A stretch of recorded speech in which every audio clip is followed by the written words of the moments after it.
right, and welcome to another episode of the Jumping the Rail podcast here on the JTR Podcast Network. This is Mark Reb coming to you from the Noodles position in Champaign, Illinois, joined as always by my buddy Minderz. And will that ever stop getting old? No, it'll never stop getting old. You chucking that headset across the room will never get old. I'm just glad the wife wasn't home for that because she might have given me a look. Probably. That was a lot of fun. Yeah, she doesn't like when I throw things in anger in the house. I can understand why. Well, speaking of the Noodles position, Minderz, did you know that this week was Noodles' birthday? No. Happy birthday, Noodles. Noodles is 8 years young as of what day? 10th. The 10th. Oh, wow. So, yeah, we forgot the day of, but it's not like she's ever short on attention or anything, so. Right. Well, we got to say something about it. We had the 10 bells at the beginning. We got to mention it. I took the liberty. No. Man, if you go back, so Harley Quinn cornet, dude. That's the one on the right in the picture. Obviously. But hey boo boo. If you go back and listen to that where he's talking about heart, oh yeah, it was heavy. I listened to it. They put it out. Rips your heart out. Oh my goodness. It reminded me so much of when I lost Sugar, or not Sugar, Sassy. Sassy, not Sugar. Sassy. Sassy looked exactly like Sugar, but would she have liked me? No. Hey, you know what? And it's nothing against you, but one, you're a guy. And she had never, even before we got her, she was only around females. She was never around guys. So guys intimidated her. So fair enough. I don't even think Barry and AJ might have met Sassy. I don't know if they did or not. I don't think so. I don't know why we're talking about. Because we're talking about Harley Quinn. We're talking about Harley, but yeah, good thoughts to the Cornets. I know Harley's kind of like was the unofficial mascot of all of his podcasts, and I think she showed up on Dark Side a few times. Yep, they made sure to video her because they would always ask about her. Give us a minute, break. Sean. I don't even know how this works. You need to know how it works by now. Step one, bullshit. Yeah, exactly. Step 1, bullshit. Step 2, guess that wrestler. But no, yeah, I mean, I had a hard time listening to it. I had a hard time whenever they said that it happened, but it sounded like she had some problems since December? Yeah. The fact that he was taking her into the vet 3 times a week, like, I know how my dad would have dealt with that living on the farm, and he would not have been that patient. Around. Hey, good news. Let's go to some good news. Please. There you go. He's out of the quest for talent. If you listen to our Dickie Wabash interview, this came up. Oh yeah, I'll have to make sure Narge knows. Sean, yes, dogs are a man and woman's or a person's best friend. Yes. I'll run through all of them. What the hell? Okay. Now what? We've been through all the sad shit. Can we get to all the happy shit now? Yes. Real quick, I'm going to let Narge know that Dickie found that DVD. Okay, well, you let Narge know that. And then, Dickie, you need to give it to us so we can all watch it and laugh at it, because I know that's what's going to happen. If he could just, convert it to an MP4 format and email it to us.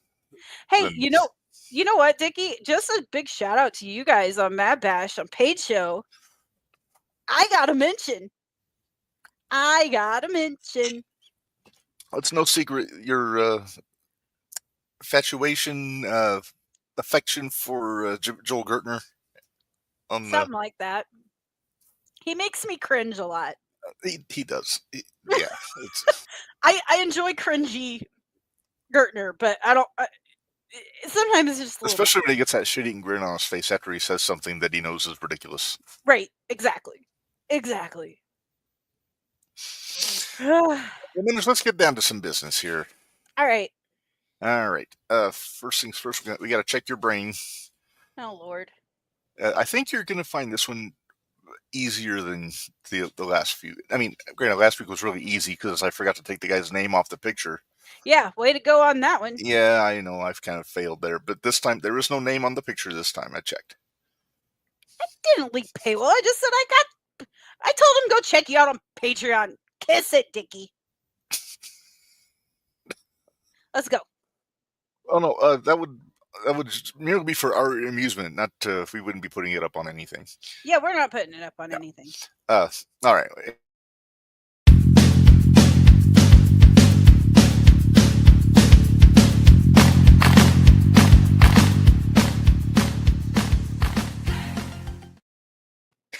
All right, it is time for Name That Wrestler. Minderz, you know how this works. I throw up a picture, you have to guess who it is. I offer hints when necessary, but I don't know that they're going to be necessary this time. Okay. All right, now this is a past wrestler. Currently wrestling or not currently wrestling? No, past means in the past. Okay. All right. It is a color photo, Okay. but So that means it's got to be 80s or later. Okay, got it. All right, are you ready? Sure. Sweet. Sorry, I was reading what Dickie was saying. He's got to go record Spot Show. He'll try and get a digital copy of the DVD for us soon. Yeah. I find myself yelling at Dickie and Mad Rocks when they're doing paid shows. All the time. I'm telling you, if they need a fact check, I mean, I'm just send me messages. I can tell them all the stuff that they're looking for. Probably But anyway, walking encyclopedia. Wrestling Rain Man, you know. Yeah, I know. I know. All right. Well, anyway, are you ready for this picture, Minderz? Probably not, but let's try it anyway. I'm half expecting you to just exclaim his name as soon as you see the picture. Okay. Like in an excited tone. Okay. Aztenta!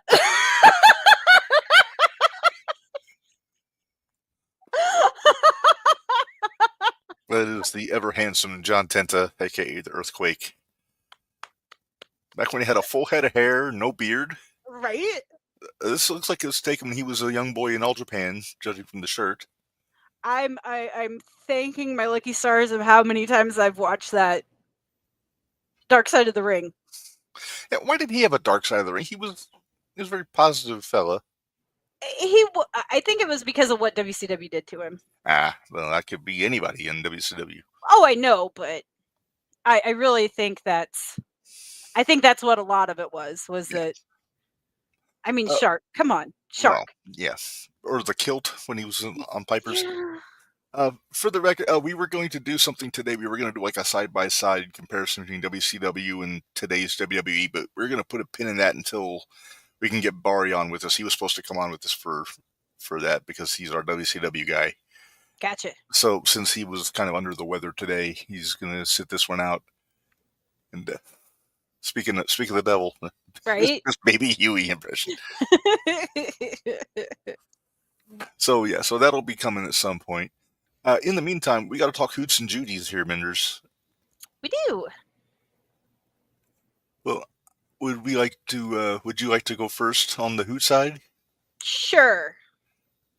All right, go for it. My good Hoot's coming from NXT. I wonder who it is. It'd be the one Obafemi. You know what? When you book a big man, this is how you do it. Have him destroy two guys that can legit put him over. I'm usually not a fan of triple threats. I enjoyed this one. I loved this one. But Minderz Law was in effect on this one. Now, granted, Minderz Law wasn't in effect on all of them this week, but no, but also Minderz Law, the table getting set up, and then while we're going through it, so yep. Oh, I noticed. I am an Oba fan. Won't go so far to say I'm an Oba feminist, like our buddy AJ says, but I am an Oba guy. I'm an Oba feminist. I will admit it.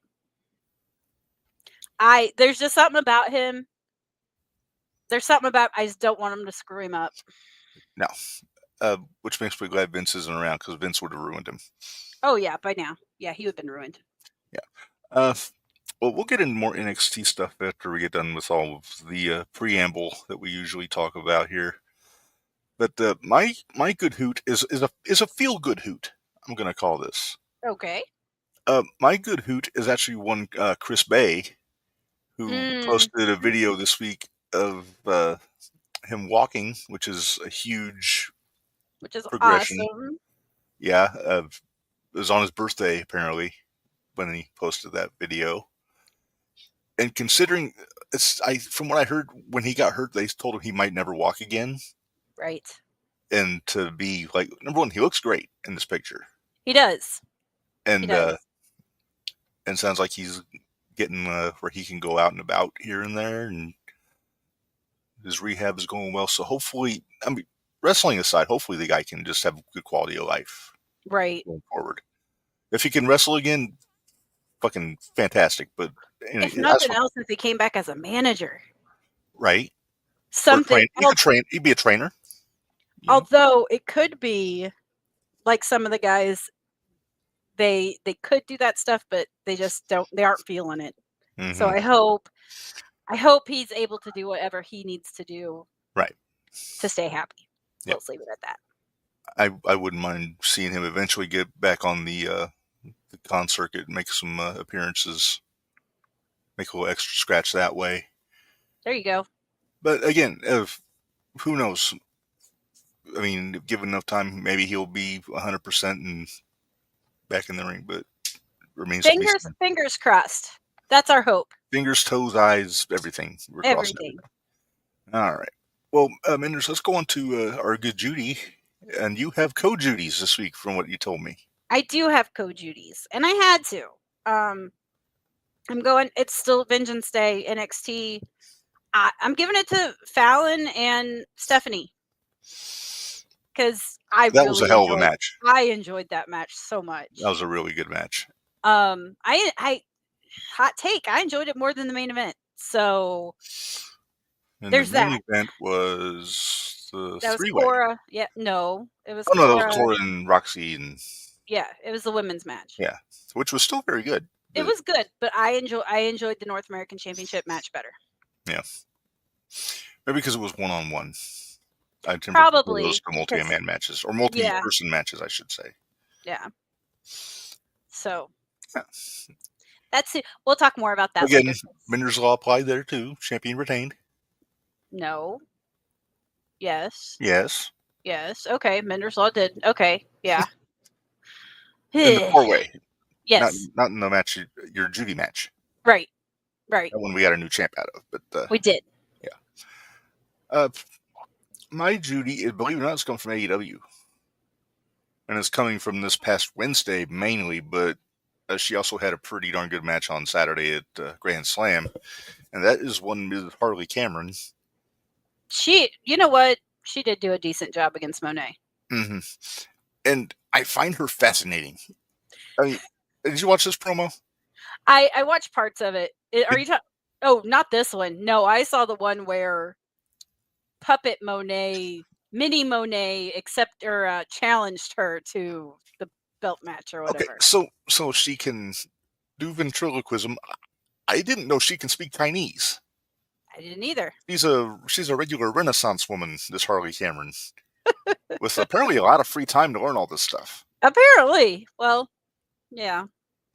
But she's growing on me. When she first showed up in AEW, I thought she was annoying as hell, but she's growing on me. You know what, though? I think it helps that QT's not with her. Well, and is it also because Mariah May annoyed the hell out of me when she first came in? She did. And now she's entertaining me with all this, with her being Tony and all this. So, I don't know. Yeah. And that's another thing. We'll get into Grand Slam a little bit here in a bit here. Shall we take a ride up to the top of Mount Stoogemore, Minderz?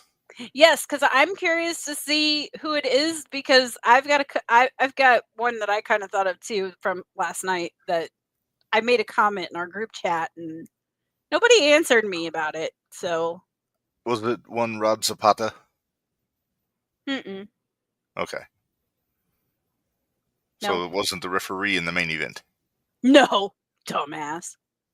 That's, I think We'll talk about that in a minute. here. Yeah, but anyway. Well, my stooge is one of our old faithfuls. Oh, boy. Who did... Okay, never mind. I don't need... Here's reason one. Holy shit. Yeah. So at WrestleMania, Hogan's charging $10,000 for meet and greets in Las Vegas. Yeah, I'm good. He looks like the face looks like he's in the middle of a prostate exam. Uh-huh. Oh, or colonoscopy, one of the two. Well, the colonoscopy, he'd at least be sedated. But prostate, they just go up there. All right. And then reason two. Apparently, at one of these events in August, they were whipping beers out into the crowd, and this poor lady just got whacked right in the head with a full beer can in the temple. And now she's suing Hulk Hogan and the Real American Beer Company. All right. And I've got something else to add to that, since we're talking about the Real American Beer. Who the hell recorded the sound for his commercials last night? Oh, I couldn't tell you. Stooge of the week are those ring steps that smack Theory in the face Saturday night. Yeah. But, yeah, seriously, who was recording? Because it sounded like whoever did it recorded it on their phone. Because it was terrible. I kept looking, I was like, I hope they didn't pay a lot for this commercial, because it's done really I didn't even see the commercials. I don't even know what commercial you're talking about. Oh, no, there was a bunch of them. He was like on Mount Rushmore at one point. All during Raw. You didn't see any of these? No, I don't get the commercials on Raw, because I've got the package where it's like during the commercials they show what's going on in the arena. Oh, no. So I don't get the commercials. Oh, you need the commercials. I don't like the commercials. There's actually stuff going on in the breaks that I need to keep an eye on. Oh, okay. Well, promos and matches. We'll start sharing that shit, because I don't get to see it. I'm sorry. I do have a bonus stooge, believe it or not, and this doesn't have anything to do with wrestling. It's kind of a local stooge moment here.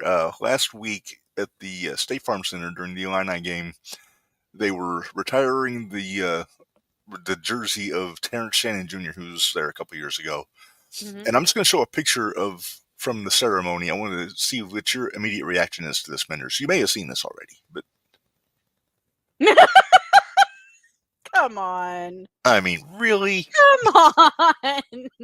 It's upside down, kid. That's a Tony Khan mistake. That's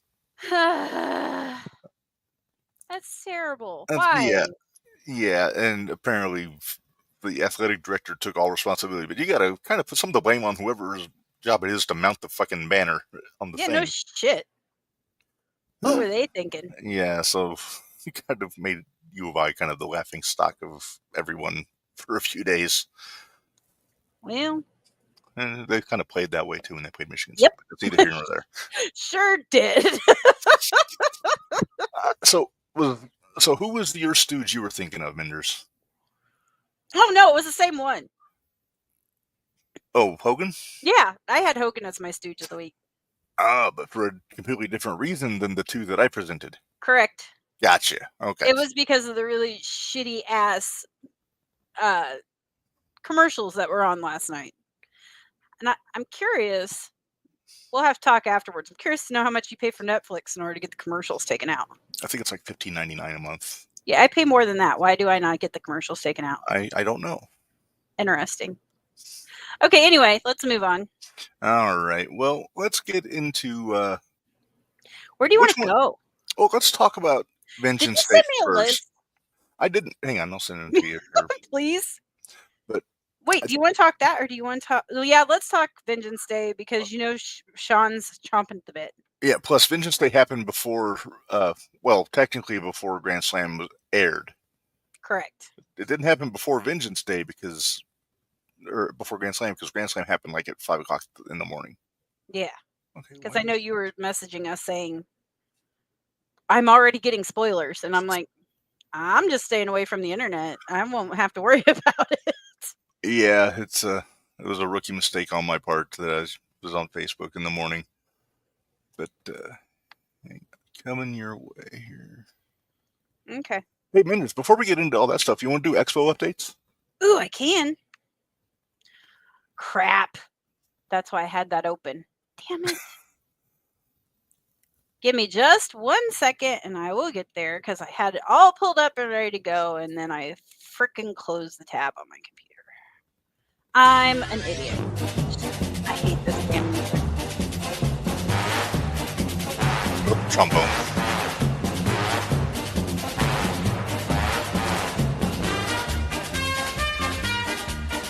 Okay. Okay. I'm there. So, if y'all recall, last week the last person we announced was Claudio Casanoli. So, after that, and of course, I think they do this on purpose because they release the next one then on Wednesday, which is kind of obnoxious.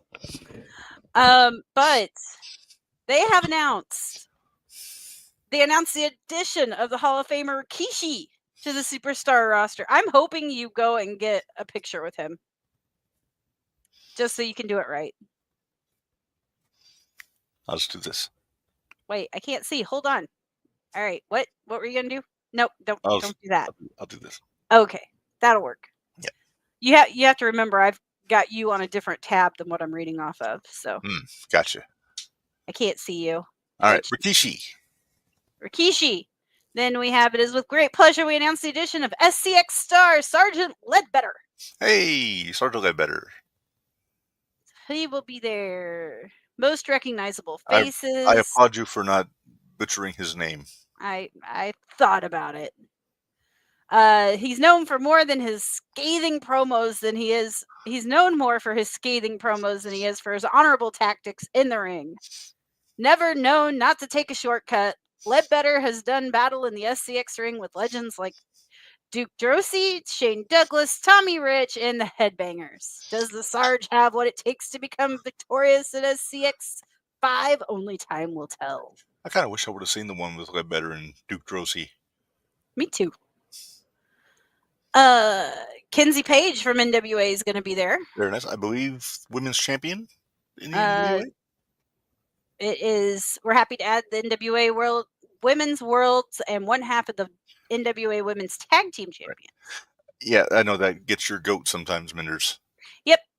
I like it too. Although, you know what? It makes you feel better. Her partner is also the women's television champion.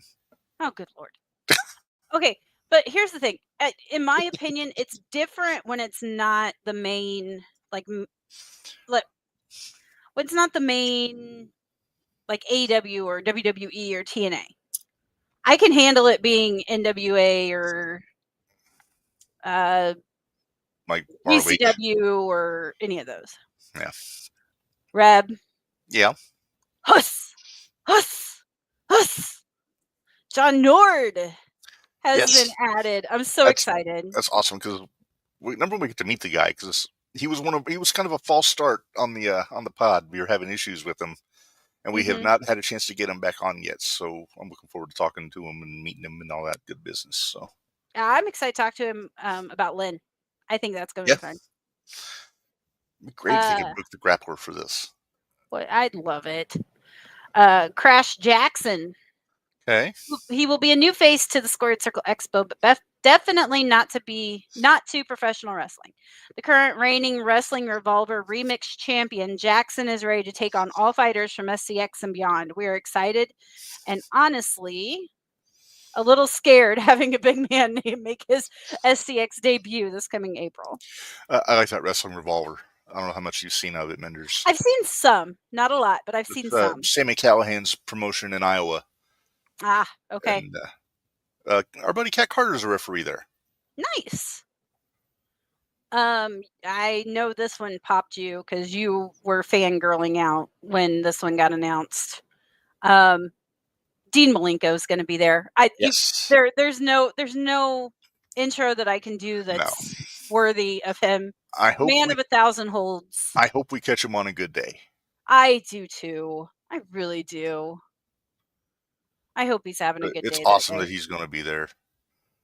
Um, Definitely one of my favorites. So then, just a little side note: tickets for Saturday night's Circle City Rumble, which is the SCX event, are down to less than 100 available. damn, going like hotcakes. They're going quick, and Saturday single tickets are now approaching 60% sold out. And there are still a couple of Friday only guests to be announced, so don't sleep on those tickets either. Probably somebody from AEW, I'm guessing, because Collision's on Saturday.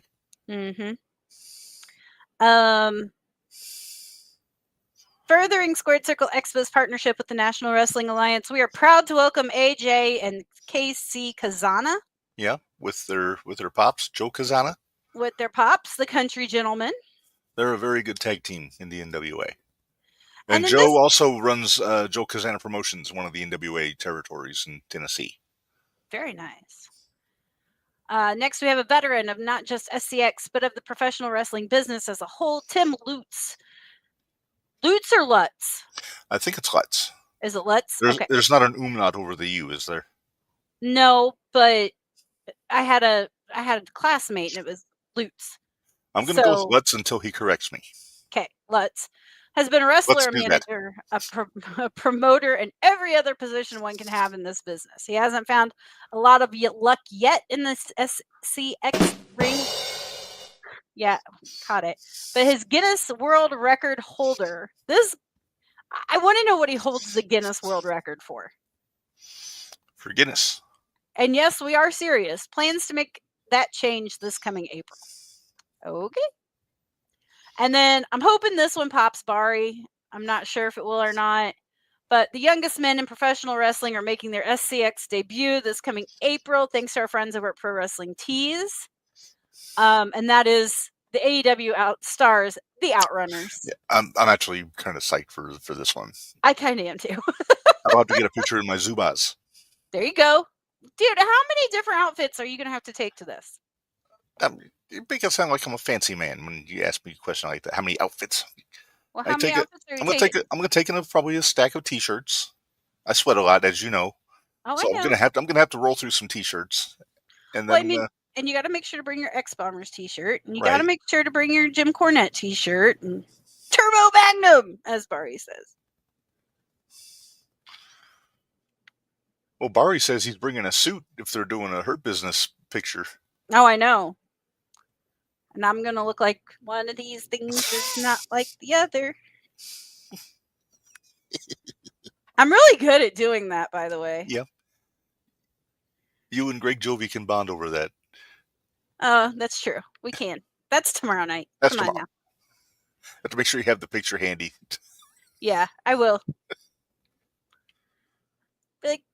Yeah. All right. Okay. Sorry. I was reading your notes. I'm trying to figure it out. Nope, that's it. Okay. Very exciting. I'm like I said, Outrunners, Dean Malenko. Those two I popped. John Nord. Yeah, Nord. I think Nord popped me most because I'm excited to get to finally meet the guy. Yes. And hopefully he's heard good things about us because Lynn loves us. Yeah. Or I think Lynn loves us. He seems to. Seems to, yeah. As long as we don't throw up in Texas. Yeah, don't throw up in Texas. You wait till you get to Oklahoma. Mm-hmm. But don't tell Briscoe that. Am I going to be the brave one that has to ask JBL that one? I don't think it's a bravery thing. Just, I think you might pop him. I'd be like, hey, so Lynn told us that he can't throw up in Texas. Is this true? But if Gerald Briscoe is close by, he can say, yes, you can. He'll get over it. Okay, let's move on. As Pat Patterson called him, over the edge 98. All right, well, Minderz, let's talk about, since Vengeance Day aired first, let's talk about that at the top of this. And then we'll get into Grand Slam after that. P.S. I'm on a caffeine high, so this could be very interesting. Good to know. Mm-hmm. All right. Did I do this in order? I sure didn't do this in order. Let's see. So, kicks off with Fallon Henry and Stephanie Vaquer for North American Champion. We've already talked about how much we enjoyed this match, Minderz. It was great. Even The even with interference was to a minimum. but it was done perfectly. Mm-hmm. I don't mind interference if it's done correctly. Right. And it was done correctly. Enough for Fallon to keep her heat. Mm-hmm. And There's some false finishes. I thought that Fallon might get the win on this one. yes. There But were a few. I think we both did we both pick Stephanie to win this? Or? No, I picked Fallon. You picked Fallon, okay. I didn't think they'd take it off of her quite yet. I thought they'd wait a little bit and do it later, but apparently not. I figured Stephanie would have it before WrestleMania, but I didn't think they'd take it off Fallon already. I don't feel like she's had it that long, but apparently she's had it longer than November. November. How we had it, right? Yeah. Yeah. So she had a good run. She did have a good run. And I like that Fallon Henley. She got talent. She does. I like her a lot. Yes. But I liked her before when she was with Briggs and Jensen. Yeah, me too. I think it's because she kind of fits in with our style, like our area. Kind of the bartender, like Midwestern kind of vibe. Yeah, I get it. All right. That's why I liked her anyway. I'll put it that way. Okay. Second match, I believe, was the tag title match, right? Fraser and Axiom against Briggs and Inamura. Could that have went any faster at times? Holy cow! It was pretty quick, and I'll tell you what, though. I forget who I saw put it up, but somebody said Fraxium was Tag Team of the Year, and I said, duh. Yeah, I forget. That's who I picked as my Tag Team of the Year last year. Yeah, it was, wasn't it? Uh-huh. I'm just waiting for the time they drop these belts so they can split them up. But so they turn on each other? Yeah. You know what? I'm not even sure who could at this point. I keep coming back to Gallus if they want to do that, but they haven't really used them much lately. They haven't used them. But we've also got this new faction that showed up. We'll get to that here. Real quick, I do want to say I like Briggs and Inamura as a tag team. They worked really well together. Yes. Big, strong dudes. And it made it nice that they were the big, strong dudes, especially against the little flying guys. The little flying guys. Yeah. So they could do a lot more fun shit. Yeah. And I don't like flippy dippy shit. And for some reason, with Fraxium, it works for me. So. Yeah. So after the match was over, the lights go out, and then we get these 4 PC guys come in to start beating up everybody. And I did find their names. Do they have a name for the group yet? No, they looked very shieldy, though. They did. So it's Dion Lennox, Saquon Sugars. You like that guy? He's got the same name as your dog. Cutler James and Joshua Black. I'm not sure who's who out of all these. You want my opinion? Tread lightly. Dion is the top left. Okay. I'm actually pretty sure Dion's top left. And I'm pretty sure Cutler's top right. Okay. And I think Sugas is bottom left. And I think Joshua Black is bottom right. All right. I am very curious to hear if you are right about this. But they came out for, after this, laid out everybody. They beat up Fraser, Axiom, Briggs, and Inamura. And security, I think. Yep. And I did pay attention to security, but I didn't. Well, they were Dion Lennox is the one with the glasses on. Throw that picture back up. Oh, okay. Ha! I got that one right. Okay. I got that one right. All right. Good on you. All right. Next match after this was that the strap match? Yeah, it was a strap match. Holy. I got to say, I was shocked. I didn't think Thorpe was going to win this. I thought it was going to be Trey. I did too. I had a logistical criticism of this match at the very beginning. I go back to like the great like strap matches, chain matches, whatever, when they would have 3 referees in the ring. They have 1 referee on each guy and then the referee in the middle holding the strap so that you don't get the guy jumping the guy before he's all hooked up and everything. Mm-hmm. I think back to the Piper Valentine dog collar match, for example. Mm-hmm. And that did not happen. No, it did not happen. I wish it would. It's just kind of like a nod to tradition, you know. Right. Maybe I'm yelling at clouds here, but you know how it is. A really good match. Ford impressed the hell out of me in this match. Okay, I'm gonna let you say this one. I'll put it up, but you're saying it. You're gonna make me read this? Yep. All Hey, right. Bari put it up. Bari Bari can put it say up. Bari's allowed to say it. I am just echoing. Yes, we are the messengers. Bari says, I feel some kind of way whipping a black man during Black History Month, and he lost. I mean, was going to send a message to the group, but I refrained because I didn't want it to be taken the wrong way. You send it to our group message. You don't worry about it. Hang on, I'm going to send it to the group now. Just Oh, geez, here we go. What? No, I just. Bari says poor booking. Poor booking. I really thought Trick was going to win. I really did.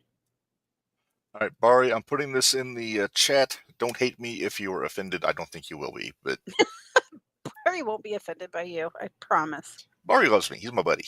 Mm-hmm. All right, it's in there. So now I have to read. Hey, by the way, yeah. Which one did I pick for Shaquan? Go back to the picture. Back to the picture. It was. I said the bottom. Bottom left, right? Mm-hmm. Now, there you go. There you go. All right. Does he not know how to wear a shirt? Nope. He's like bitch ass. Bitch ass don't know how to wear a shirt either. This is very true. I think that they're going to strap the rocket to Thor out of this. What? You know what? I used to like Thor, and now I'm not a fan. Really? Go deeper. I don't know. He's done too much whiny shit to be that whiny. He's done a lot of whiny shit, but if they could fix him, I mean, he's got it in the ring. Okay, Sean said Cutler James is next to Lennox. All right, and picture Lennox. That's what I said. Okay, yeah. And then Joshua. So that makes Joshua Black by elimination is the one on the bottom right. Yep. All right. I was right. You were right. Good on you. Anyway, let's move on. All right. So after the strap match, we have the Paige Evans match. Yeah. Why do you have to break his jaw again? I gotta say, if Evans puts a few more pounds on, he's going to be a huge star. Oh my gosh. He was so good. Both those guys are good. And they work well together. Mm-hmm. They work really well together. He took that punch in the face like a champ, didn't he? He did. And to see his mouthpiece go flying out of his mouth, that was crazy. Yeah. Sean, we're going to get to that after we're done with AEW, because Minderz actually watched LFG. I watched it. Yeah. Bari, the finish, chef's kiss. It really was. Yes. It was a chef's kiss.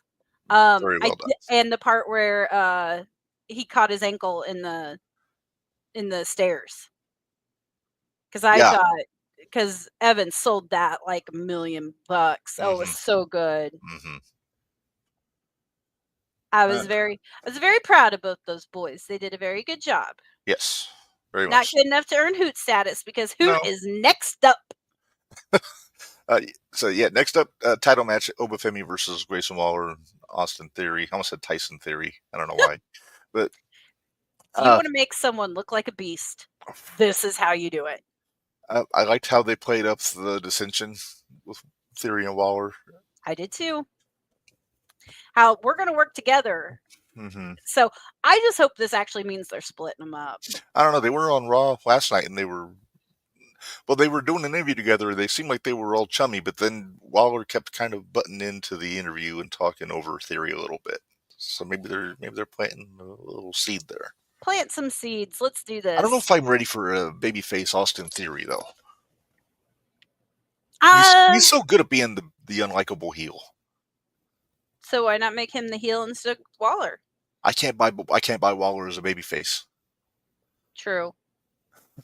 Waller's the one being the dick in the situation. Then they need to split them, like even split shows. They need to put one on one and one on the other. No, you got to at least have a little bit of a program out of that. Because otherwise, what's the point of splitting them up if there's no blow off? True. Where's her damn whiteboard? We'll figure this shit out. Because in all honesty, I wouldn't mind seeing Theory go after the U.S. title. Yeah. Well, he's had the U.S. title. I'd like to see him go after the Intercontinental title. Him and Breaker could be pretty darn good. Ooh. Oh, you. Theory could Sorry. be a sympathetic face. You're a dick, by the way. Who, me? Yes. What'd I do? Tease me with a good time again, damn it. Yes, we'll get to that too, Sean. Just wait. We're going through Vengeance Day right now. You know how this works. All right. So after this match, then the four Shieldy guys came out. Yeah, but Oba it took four guys to beat Oba down. It did. And Oba just looks like such a force. He's so good. If he could only cut a promo better, he would be ready. He would be ready. His promos are good in short bursts. If they're short, yes, he can handle a short promo very well. But yeah, Sean said he shocked Ethan won. I'm not shocked. I kind of figured Paige was going to win that one. I thought, well, that just means we get another one because now they've had two. They're not done. So we get at least another one. Yeah, and probably be at Stand and Deliver. Probably, yeah. I'm okay with it. I am too. Yep. Main event Minderz, women's title, Julia defending against Roxanne Perez, Bayley, Cora Jade. Again, I agree with you. Not quite as good as the opening match with Fallon and Stephanie, but I enjoyed this match quite a bit. It was a good match. I did like the play between Cora and Roxy, and they're gonna break them up. I didn't think it would be Bayley just because Bayley is in the Elimination Chamber match. So now so's Roxy. Right, exactly. I was kind of hoping it was going to be Cora if it was going to be Julia. But I didn't see Julia losing that match. Here's the thing. I have a feeling Cora is going to take that belt off of Masha eventually. I think so. I do. She got a shot coming. I know. Oh, we have to talk about this. Santino showed up at Vengeance Day. And the liaison for NXT, Miss NXT. Yep, his daughter. Yes. But it sounds like he and Ava had some ideas to trade back and forth. I'm hoping that means we're going to get Oba and Moose. I'm hoping. Well, did you see some of the names he threw out, though? Oba was not one of them. I didn't see the names he threw out. He threw out Stax. What? Stax from the family? No, I know who Stax is, but he threw out Stax? He wouldn't be my first choice. Well, he wasn't his first choice, but that's the one that stood out the most to me. I'm trying to remember because they had it on a reel that I watched. Because then, what's his daughter's name? Ariana Grace. Yeah, Ariana Grace. She goes, well, let's go celebrate the Day of Vengeance. And he goes, Vengeance Day. Who's taught you how to learn these things? And it was him. Because he was saying their names all totally, completely wrong. So, and like John Cena. Yeah, it was kind of. But it was, I forget who the other, Tricky Williams. Tricky Williams. And you know what? When they said Trick, you know who I wouldn't mind seeing him go against? Ace Austin. Wow, I haven't thought about that. That'd be interesting. I think that'd be fun. Okay, I'd be down for it. So I'm curious where this is going to lead, where this is going to go going forward.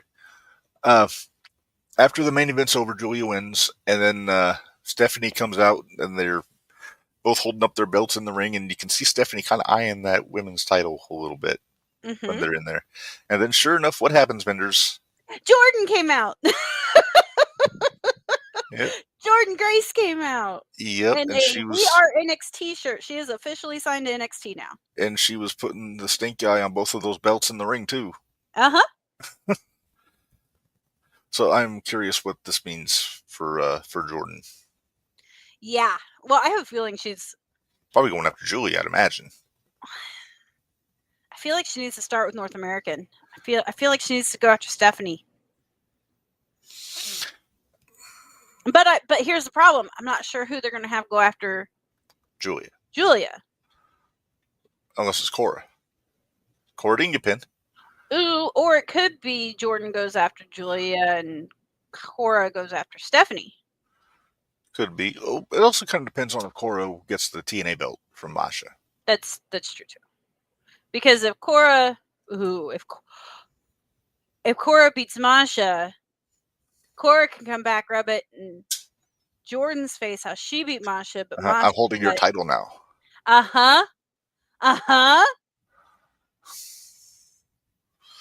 I'm not surprised that Roxanne took the pin. Knowing what we know now, I'm not surprised. Because if that was indeed Roxy's last night on NXT, then that's what should have been done. Yeah. Which I think it was. Well, yeah, I mean, she went up to Raw and qualified for the Chamber match now, so. All right, we're going to talk about Raw. Wait, no, we got to talk about... We're talking Grand Slam first. Okay. All right, so I watched this today. I'm sorry. No Excalibur on this show. I watched part of it. I know. Wasn't that glorious? It was, but also it highlighted just how little I need to hear Tony Schiavone on commentary. Right? Nigel did a good job. Nigel was phenomenal. Nigel was great. Did good. Should have brought Chris Charlton in, but Tony wouldn't let that happen. Sean, there was tension between her and Cora. That's what we enjoyed about that match. Mm-hmm. So it starts off with the Omega Ospreay, Takeshita and Fletcher match. You about said it my way. I almost did. I enjoyed it. Takeshi's so good. He is. He's so good. And the thing is, so's Ospreay. And you know what? And I like Fletcher. Yeah. The only one in this mix that I could leave or take is Omega. And I think it's just because he's not the Omega. He's not the same Omega that he was. He's not New Japan Omega. No, New Japan Omega, I'm all for it. AEW Omega is kind of watered down, not quite the same. Of course, he's also been injured. He's also older and injured, and. But if they don't put the world title on Takeshita at some point, I'll be very I'll be more disappointed in Tony Khan. Is it bad now that every time Don Callis is speaking, all I hear is Cyrus? Well, he is. I mean, for obvious reasons, but now I don't picture him as Don Callis anymore. I picture him as Cyrus. Well, he doesn't have the hair now. He may not. I still picture him as Cyrus, giving Joel Gertner shit. Mm-hmm. I'll just wait till tomorrow when we record the next TNN episode. Oh, I'm sure. You're gonna scratch your head a little bit on a few things on that episode. I skimmed ahead to get the audio off of it. Gotcha. All right. So Omega and Ospreay went. Actually, I enjoyed the finish. The Hidden Blade One-Winged Angel combo thing looked cool. It did. So okay, so I'm going to tell you right now. I made it to the only match I didn't watch, and that's because I wanted to really pay attention to it, was Buddy and Okada. And I missed Tony and Mariah. Okay. You should go back and watch the Tony Mariah match. It was pretty good. Was it? Yeah. The next match on here was that Mercedes and Harley? Yes. Oh. Hey, we talked about it. It was actually a pretty good match. Yeah, but Mercedes has Dom heat. Hey, she had Dom heat in Australia. If you need to get heat, the best way to do it is to obliterate a puppet of yourself in the middle of the ring. Sean, yes, we will make predictions for Chamber next week. Yes, next Tuesday we're doing Chamber predictions. And who beats Okada? I don't give a shit who beats Okada. I just want somebody to beat Okada. Anybody at this point, except Orange. Not Orange. Yeah, not Pockets. You know what? I'll just throw one out. Joe. Give me Joe. Yeah. Hey, there's a story there. There is. Okada was Joe's young boy in TNA. Yep. So I'll just go on the record. I'll say Samoa Joe. Once he's done with... If they can get him away from Christian. Did I sound like an old man when I was asking about the name of his group? No, because all I saw was oops. That was all I saw was oops. Sorry.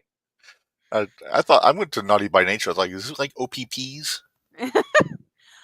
Sean, I don't think it's going to be Takeshita. Well, Takeshi's in the middle of a run with two different belts already. Right. And then He doesn't need to be in another one. if the next belt he gets needs to be the world title. Yes. Once he loses his. Once he loses both of these. Yeah. Let's see. So yeah, Harley Mercedes, definitely the best match I've seen Harley have. Hands down. Oh yeah. One of the probably. It was okay for Monet's side. I can't be that going with Mercedes, but well, part of the reason though is because we saw her with Bailey, who beats Takeshita, probably Omega. Yeah. They're doing this whole tournament now for number one contender for the international title starting tomorrow. So don't care. Yeah. But I'll just guess Omega. Yeah, Mercedes. It's hard for me to say that some of the matches she's having now are better than. Like, the Iron Woman match. They're nothing compared to the stuff she did in WWE. No, it's nothing compared to NXT stuff. To even NXT stuff. I mean, no, the stuff with Bailey just was so good. Great, yeah. The stuff she did with Charlotte. Oh, yeah, definitely her best work was WWE. She's just kind of phoning it in and cashing checks at this point. But man, she came out and they were just booing the shit out of her. They were trying to pipe in the CEO chant or whatever. Oh, they were just she's gonna get booed anyway because Harley's the local girl. She's from Aussie. I know, but man, Australia did not like Mercedes at all, and I kind of enjoyed all of it. Sean says Willow or Chris should beat Mercedes. Well, they've both tried and they've already lost. They've already failed. If Camille's gone. Camille's gone. If she was still around, then I would agree, but that would have been smart booking. But you know how it is. So I don't know who's going to challenge Mercedes at this point. Again, all their good talent are letting run away. If anybody remembers from last week, I said I didn't give a shit. Sky Blue could beat Mercedes. Yeah, which, as I said, was a pretty bold statement for you because we know how you feel about Sky Blue. I'm not crazy about Sky Blue. No. You got heat with Sky Blue. Title stealing. Harlot. There you go. Harlot. Slaughtered. I won't say that's mean. Yeah. All right. Moving on. Yes. Buddy Matthews and Okada. Buddy kind of made some waves after the show, Minderz, on social media. Hey, I'll agree with him because that looked like a little frickin' ring. Okay, so I wanted some reference points here. So everybody was saying that was a 16 by 16 ring. Mm-hmm. QT said it was an 18 by 18, and their usual ring is a 20 by 20. Right. Okay, number one, he said that AEW is the only company that does 20 by 20. WWE does too, by the way. Yes. But I reached out to our buddy David Cavazos because I was curious about what size ring they use for 01. Because the ring they used in Grand Slam was from a local indie, I think PWA in Australia. Okay. And he said the one they use for their main shows is an 18 by 18, and the one in Edgewood is 16 by 16. Okay, so it might be 18 by 18. I think it was 18 by 18. I don't think it looked as small as the 16 by 16. It looked low. It looked like almost like it was this, like height wise, it was like in between the two rings. And we know the rings in 01. Mm-hmm. It wasn't as low as the one in Edgewood, but it wasn't as tall as the one that they used for the big shows. Nope. So I think it wasn't 18 by 18, but apparently it wasn't a very good ring because Buddy almost broke his ankle just on his entrance because there was a hole in the mat. Yeah. Dude, did you see that video? I did see that clip of when he got in the ring. Yeah. Oh. It's almost as bad to watch as Sid. Sean has asked the $1 million question, Minderz. Why did AEW sign Camille if they weren't going to use her product just to get her away from WWE? Yep. They didn't want WWE to have her, so they took her. And Camille is probably my favorite women's wrestler at least in the country, when used right. I loved her working in NWA. Man, if they would have used her right and she would have turned on Mercedes the way we kept trying to set it up. If they didn't play her like the fucking idiot, always falling down and all that shit, she needed to be a diesel more than a... Right.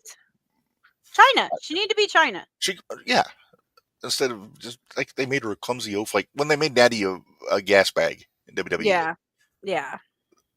It's bad. I mean, just think we could have gotten Camille and Megan Bain one-on-one, which I would have been down for. We still might if we pay attention. We That's still true. might get That's that. true. That's true. We still might. Yeah. But yeah, just add Camille to the list of the ruined in Tony Land. All right, so Okada won, big whoop.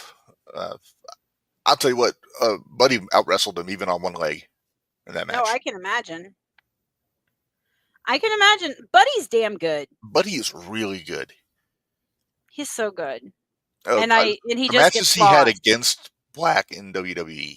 Oh, some of my favorites. That's why I was so bummed when they put him in a group with Black as soon as he showed up in AEW. I was like, I don't want to get this match again. we didn't get it. We didn't get it. And Tony never gets it. No. Well, see, why don't they let us play with his toys and then we right. Give me the book, Tony. Give us the book. We'll take care of this problem for you. I'm just saying, I'm just as qualified as Tony is. I just don't have the billions of dollars. Right. And yes, Rhea was there to support him, which was awesome. Yes. I did like his little throw out to her in his entrance. Oh, too. yeah. Oh, did you notice he used her hold? Yeah. That Kondo clutch?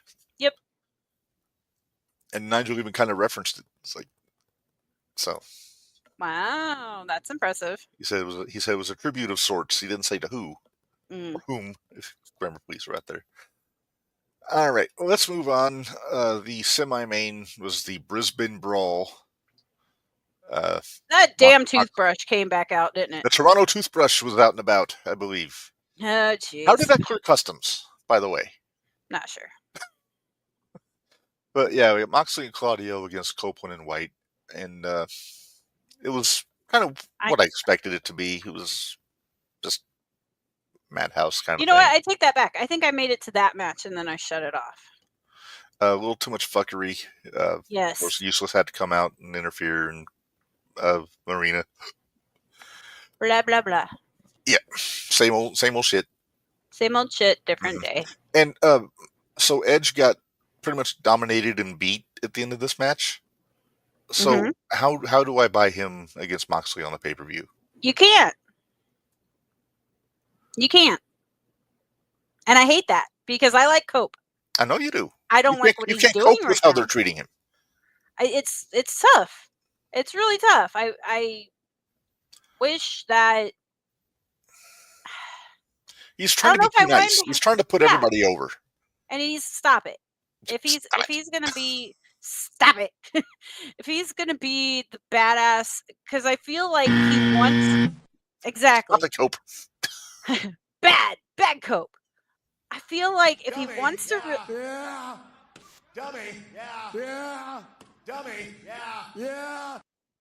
I feel like if he wants to go back to that rated R superstar, he's got to quit being nice.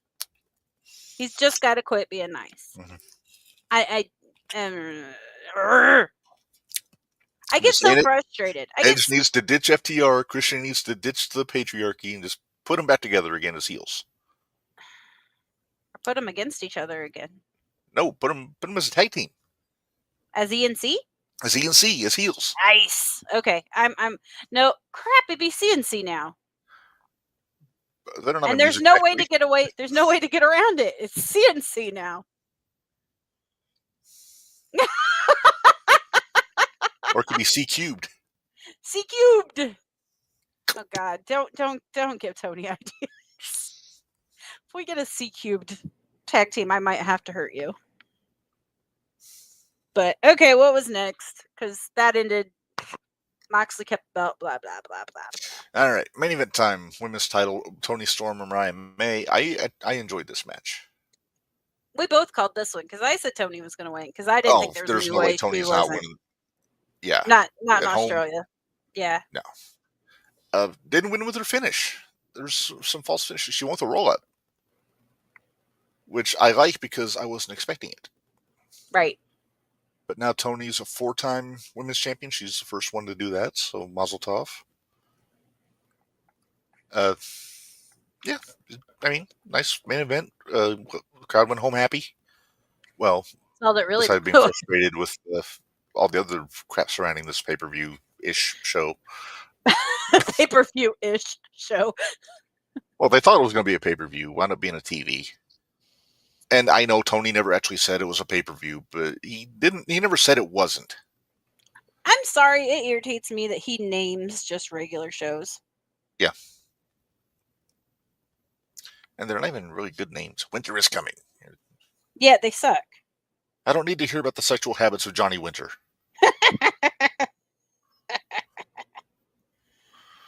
Okay, can we leave this now? All right, well, let's take a little pause and pay some bills real quick, Minderz. And then we coming back with what? LFG? We'll come back with LFG. Yeah. And then Raw? Okay. Yeah.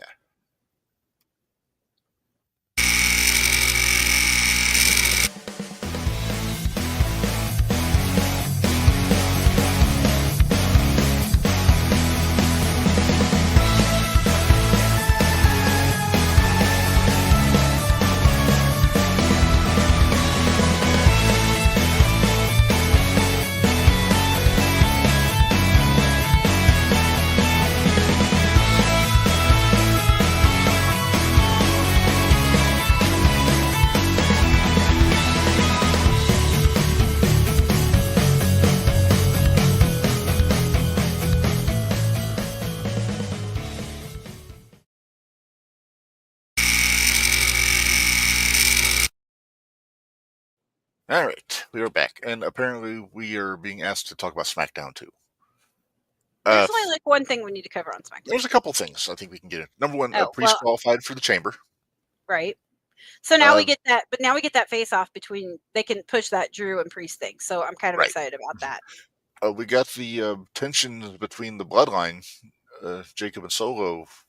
We're getting a little spicy with each other. So I'm curious where that's going to go. That means Jacob's going to be a babyface, which I'm kind of all for. I mean, he's kind of a babyface now. He's getting cheered. I say he's already getting cheered, so you may as well use it. Yeah.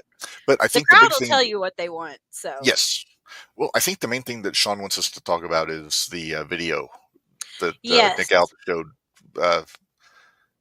Apparently, and if anyone believes that it was Liv and Raquel, I got some oceanfront property in Missouri to show you. I do. I've got some oceanfront property in Missouri that I've got for sale. I have a theory. Call me up. Okay. Number one, this footage is bullshit. That's not what happened. Right. I think it's an elaborate ruse, a facade, if you will, a charade. And I think it's a setup between Liv and Raquel and Naomi to get the tag belts onto Liv and Raquel and to get Naomi away from Bianca. I think what happens is on Monday, Liv and Raquel win the tag titles. Mm-hmm. I think at the Chamber, the last three in the match are going to be Bianca, Liv, and Naomi. It's going to come down to Bianca and Naomi. And then Bianca's going to win. So Bianca's going to get her title shot with Rhea. And then Naomi's going to just snap and beat up on Bianca a little bit. And Jade comes out to say Bianca. And then we get Jade and Naomi at Mania. We get Bianca and Rhea at Mania. Okay, I'm down. Let's do it. All right. Book it. Book it. No, my whole thought was, okay, so that was supposedly phone footage, right? Yeah. The only one that's ever usually on their phone, like if you watch any of the like reels and stuff. Theory. Huh? Austin Theory. Well, yeah, him. But no, out of those four women, Naomi is always posting stuff online. Mm-hmm. Always. Regular Encyclopedia Brown over here, Minderz. Exactly. So that's the reason I think Naomi is setting it up to make it look like it was Liv and Raquel when actually it was her. Sean, yes, I think so. Yes, that's what we think. So there you go. There's SmackDown. In a nutshell. In a whiteboard. That's the SmackDown. In a whiteboard. All right. Well, Minderz, let's talk LFG. You watched this show. I didn't because I don't get any.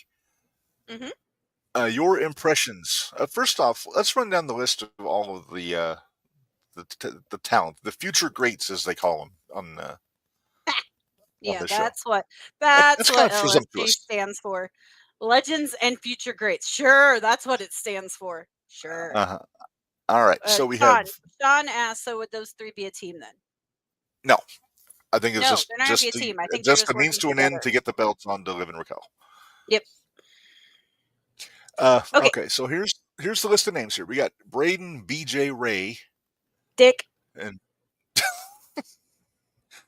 Elijah Holyfield. If that sounds familiar, that is Evander Holyfield's son. I'm going to give you my opinion of each of them as you go through. Okay. Now, although you should also make sure you point out which ones have literally just gotten to the PC. Okay, Holyfield has only been there a week as of taping of LFG. Okay, so that's maybe like 3 weeks ago then, or who knows when that was. Zena Sterling. She has been there. She's a terrible promo, but she's actually pretty good. Like in the ring, she's good. She's terrible promo. Give her Heyman. Well, that or let her. Okay, we'll talk about that here in a minute. Yeah. But okay, moving on. Shiloh Hill. I like Shiloh. It sounds like the site of a battle in the Civil War. The rebels took Shiloh Hill. He has a missing tooth that is really prominent because it's his front left tooth. Oh, he's got the Outback Jack look. He does. And when he's talking though, he has like a partial that he puts in. But when he's wrestling, he has it. Yeah, just a little bit of a lisp. Not bad. A slight lisp. Just slight lisp. Slight. But slight. I really like him. So he could say Santos Escobar. Exactly. And not be making What? Minderz? I can't see you. Read. Oh, I see. Spoiler alert. Okay, yeah, spoiler. Moose is on NXT confronting Obafemi. Are they listening to this show? Did I not just say this like 20 minutes ago? Wait, that's the second time, because we said last week that Ricky was going to NXT. Uh-huh. Okay, sorry. That caught me off guard. I could tell, because I wasn't looking at your face. I was reading this list, and I hear, you're getting all excited. Yeah, sorry. Bari said he expects Holyfield to be... Dude, okay, so Holyfield is pretty freaking awesome. Holyfield is a stud. Yeah, he's pretty good as a wrestler, and he's halfway decent in a good promo. The biggest thing that he needs to be careful of is his last name. And that's that he's going to get chalked up as like Charlotte Flair did. You only got this spot because of your last name. Well, that's what he's got to be anybody that's seen him play football knows that, I mean, they go after college athletes like crazy for the PC. He would have gotten in regardless, but I'm sure it helps that his dad has a history with WWE a little bit. Right. But it's not going to, they can't say he's going to be with success because Holyfield didn't wrestle. He was a boxer. Well, I know, but even... So Elijah got to put the work in. Well, Bully even said that he needs to watch out because of his last name. That was what Bully said on the show. That's okay. Hey, Bubba Ray's a smart fella. He really is. Sean says the one I like is Tyra May Steele. Tyra May Steele, yeah. Tyra May Steele. Yep, there she is. Right underneath Shiloh Hill. Yep. Okay, so... Thoughts on Tyra? She needs to learn to make her own decisions, not call her husband. Uh-huh. She's really good in the ring. I will give her that she has the athleticism to do it. She is a gold. She's an Olympic gold winner. Yeah. What event? I forget. Amateur wrestling. Oh, okay. Oh, that's her. Okay, I know. Yeah, that's her. I put the face to the name now because I remember the face, but I didn't remember the name. But in my opinion, she won when Gable Stevenson won. Yes. Okay. Sean, we'll get there. We're talking LFG right now. Hold on. Don't yell at our listeners. I'll yell at Sean. He's okay with it. Tyra May Steele. Personally, I thought her promo wasn't that great, but they all seem to like her. All the judges seem to like her, or all the coaches seem to like her. Yeah. So. And Sean. Sean does not like Braden BJ Ray. Okay, let's take a pause. Let's get into Braden BJ Ray a little bit because I've only heard things. I haven't watched the show. So I watched the show for about a total of long enough for them. He was like there you go, Sean. I'll give you that one, Sean. So because I knew you would listen to Busted Open. So I was really curious after I watched this. I messaged you immediately. I said, "What did Bubba have to say about Braden J?" And you were like, "Who?" Then I asked, "Is he the one that was disrespectful?" Yeah, and you go, "Was that the one that was disrespectful?" I said, "Oh yeah." So he's like one of the first ones you figure out who his name is when you watch the show. And this was I said, I wrote it down, Braden J. Ray, BJ Ray, and I said, oh boy, he's in trouble. Yeah, I can think of a lot of people in the business I wouldn't want to be an asshole to. I think Taker Bubba's and one of Bubba them. might be at the top of the list. Yeah. And Booker ain't too far behind. So here's the deal. This is what happened. So Bubba he gets announced as he's one of the coaches. He walks in. Braden sticks out his hand like he's going to shake his hand. Bubba looks at him and he says, I'm not shaking your hand until you earn it. You don't need my respect. You have to earn it. Okay, I'm gonna jump in real quick because he explained that he never shakes any student's hand, even at his own school. Nope. And he doesn't learn anybody's first name either because he doesn't want to get chummy with them. Right. He's there to teach, and he's there to coach and to make these guys tough and on this business. Yep. And yeah, and because there are people on social media like, oh, Bubba's an asshole. He didn't shake his hand. It's like, we didn't fucking earn it. Nope. And that's exactly what he said. He says, once you earn it, I might shake your hand. Yep. It's like the people that, it's like a month before they ever step into a ring at wrestling school because they have to earn it. Mm-hmm. But yeah, that BJ is not my favorite. I don't like him. That sounds like he's nobody's favorite. Well, here's the thing. He's such a disrespectful asshole that he's probably going to do well in the competition. Well, you said he seems like he's got the whole package. He does, and that's the part that's annoying. Because he's just a Logan Paul type. No, I wouldn't even go there. I'm not saying like specifically, but like he's the jackass that runs his mouth, but he can back it up athletically. Almost MJF-ish. Ugh. Yeah, like could be that dick, but he's not as good as MJF. But he could be that dick. Well, we all have a little bit of a dick inside us, right? All right, who's next? Like, that didn't come out right. I'm gonna move on. Nope, it sure didn't. Let's go on. Bailey Humphrey. See, now this one I don't remember her, so that's not a good sign. Okay, moving on. Chris Island. You know what? Maybe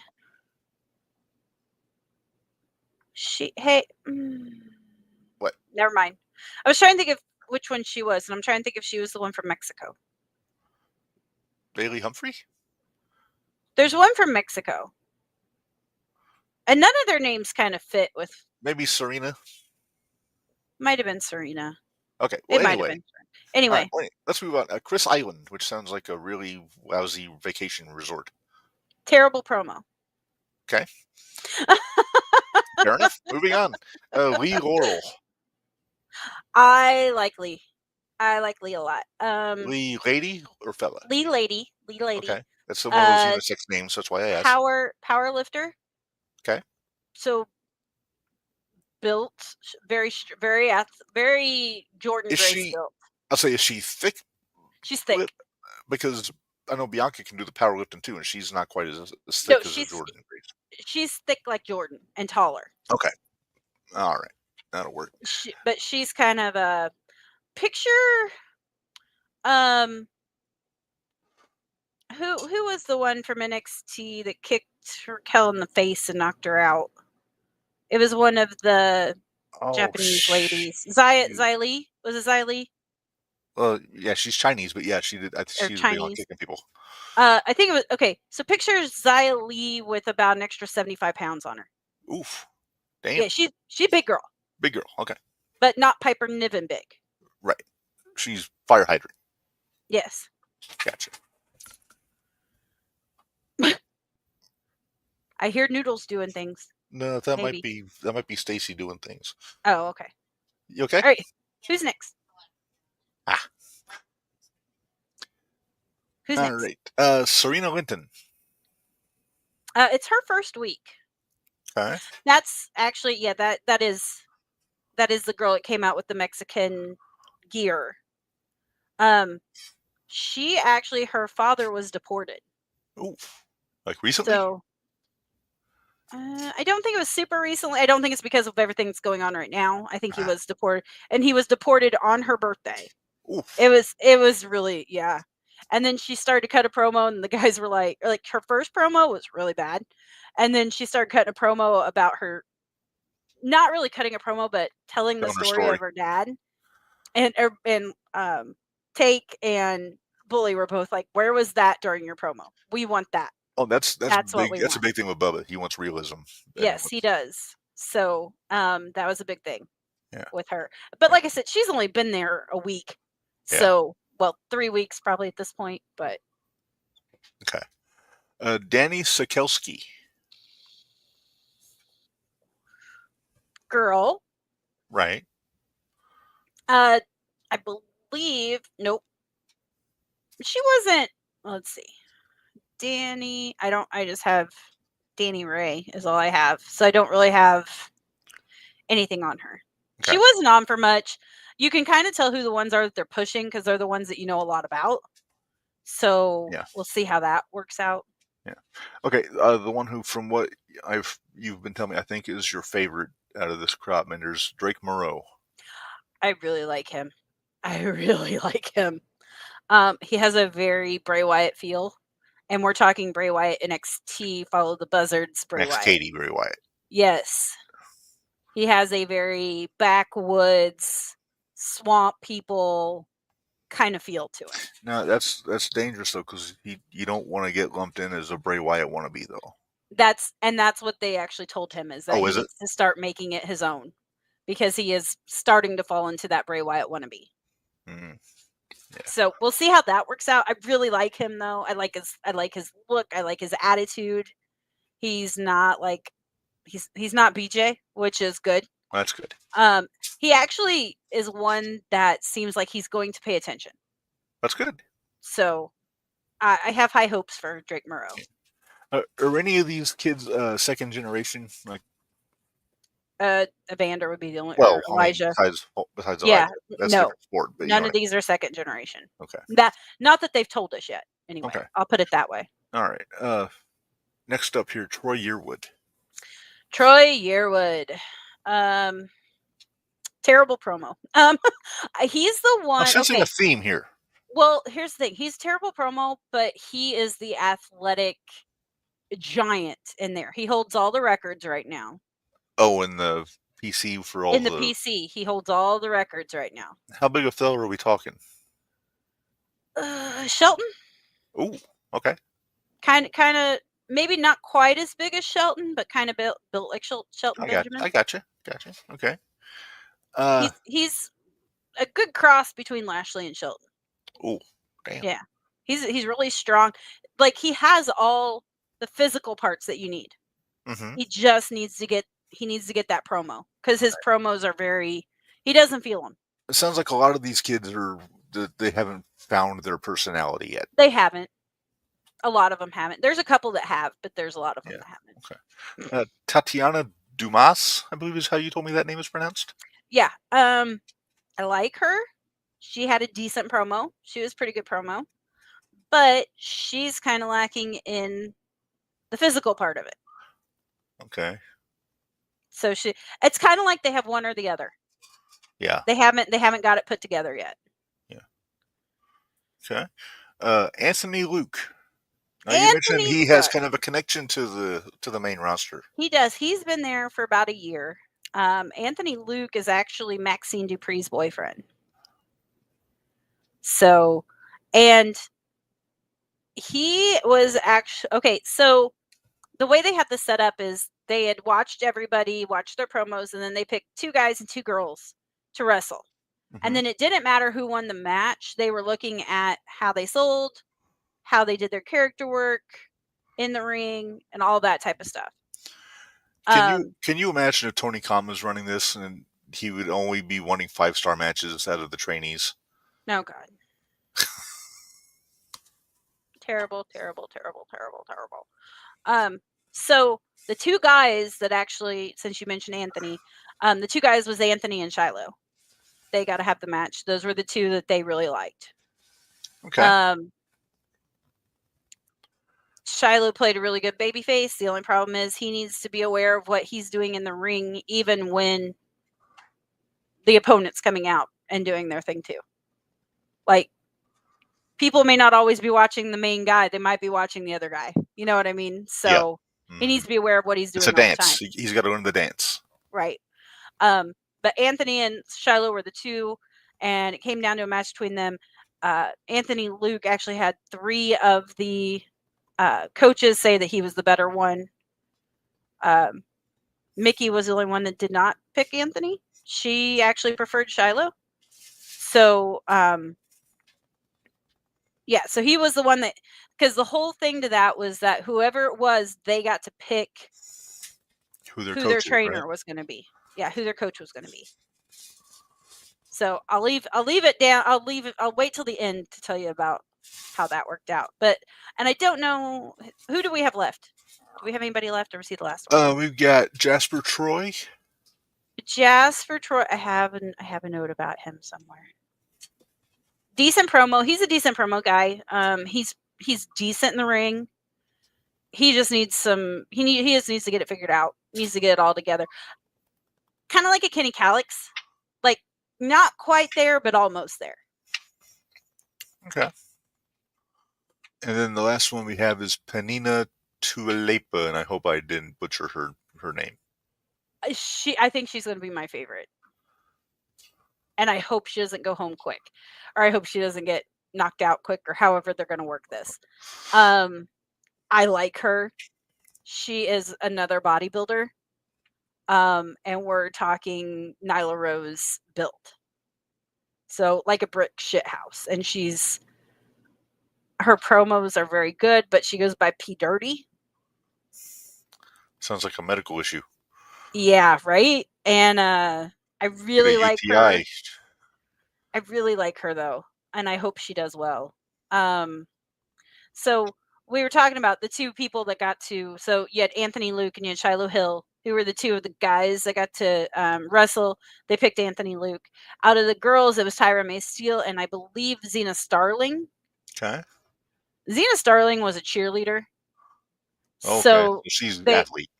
Yeah, she was with the Titans. Okay. So I remember them. Do you? Where's your rim shot when we need it? There it is. She's okay, but she's too perfect again. It's one of those too perfect things. Like, she's too worried about how exactly clean everything looks, where sometimes it needs to be a little dirty. Yeah. And that the girls was Xena Starling and Tyra May Steele. And they each got to pick their coach. Tyra May Steele went with Taker. After consulting her husband. Yeah, and Bubba said he had an issue with, not that she chose Taker, but that she couldn't make her own decision. Yeah. And Danny Ray. My bad, not Xena. It was Danny Ray. Okay, so Danny Ray is the cheerleader that's from Titan. See, that tells you a lot too if I can't remember them. And I was actually paying attention. And then Anthony Luke ended up going Booker. Okay. He chose Booker. So Bully still has completely open team. Mickey still has a completely open team. There's 16 of them, so I'm assuming each of them are taking 4. So that means Tate can only have 3 more, and Book can only have 3 more. So, were you able to get a read on how these guys are going to be as coaches? Not so much yet. Bully, I have a good idea. Just because. Well, yeah, Bully. Well, and even they call him Mark at times on the show. I think Take's going to be tough on him too. He's like, you give me all you have, and I'll give you everything I have. So both of them have kind of been that way. Yeah. What about Mickey? She reminds me of the Paula Abdul of, like, from American Idol, but Mickey kind of reminds me. She's drunk? Well, no, not drunk, but just always looking for the positive. Always looking for the Gotcha. positive. And not that that's a bad thing. Tyra May Steele had to consult her husband. Did you miss that part, Sean? It was pretty funny. And I think actually she was picking between Booker and Undertaker. So Is she from Texas by any chance? I don't remember. Okay, not relevant, but just curious. Yeah, I don't remember. Okay. So next week, I believe the rest of the teams get filled out. Correct. And hopefully we'll get a better idea of how this whole thing, if people are going to actually get like kicked off, or Right. I'm not sure how this is going to work. Right. Did I see right that Jeremy Borash is actually doing commentary on the matches? Yes. And what's her face is doing the girl took Samantha's place. Alicia Taylor. She's doing announcing. Okay. For the match, or they did for this first week. I don't know if they're going to do it every week, but they did for this first week. Was it Vic Joseph and JB, or who was with them on that? I think it was Vic. Well, Vic's kind of camped out at the PC doing NXT. Right. I think it was Vic. Okay. Minderz, we forgot to mention the elephant in the room after last week, which, like we said, they're listening because Ricky Starks popped up on NXT last week, and he's signing his contract today. I've noticed they have never said his name. So is he going with a new name, or is he gonna? Oh, I'm pretty sure. I thought they already picked his name. I haven't heard anything about that. So hold on. I mean, I would, if it's me, I'd just stick with Ricky Starks because that's how people know him. I don't think you can. Unless it's his real name. If it's his real name, he can do that. No, that wasn't. Hold on. Please tell me it's not Chili McFreeze. No, it's not Chili McFreeze. What were the? We had it. Somebody posted the list of the names they copyrighted. I know. That's what I was looking for. I think it's Trill. It's like Trill. I think his name's gonna be like Trill something. Oh, yeah, come on, Ricky. Yeah, I think it's gonna be Trill. Better than that. At least that was what I had heard. Ugh, I hope you heard wrong. I do too, but I was trying. Gosh, I have to go back a week. The only way I can be okay with it is if it was his decision to change his name.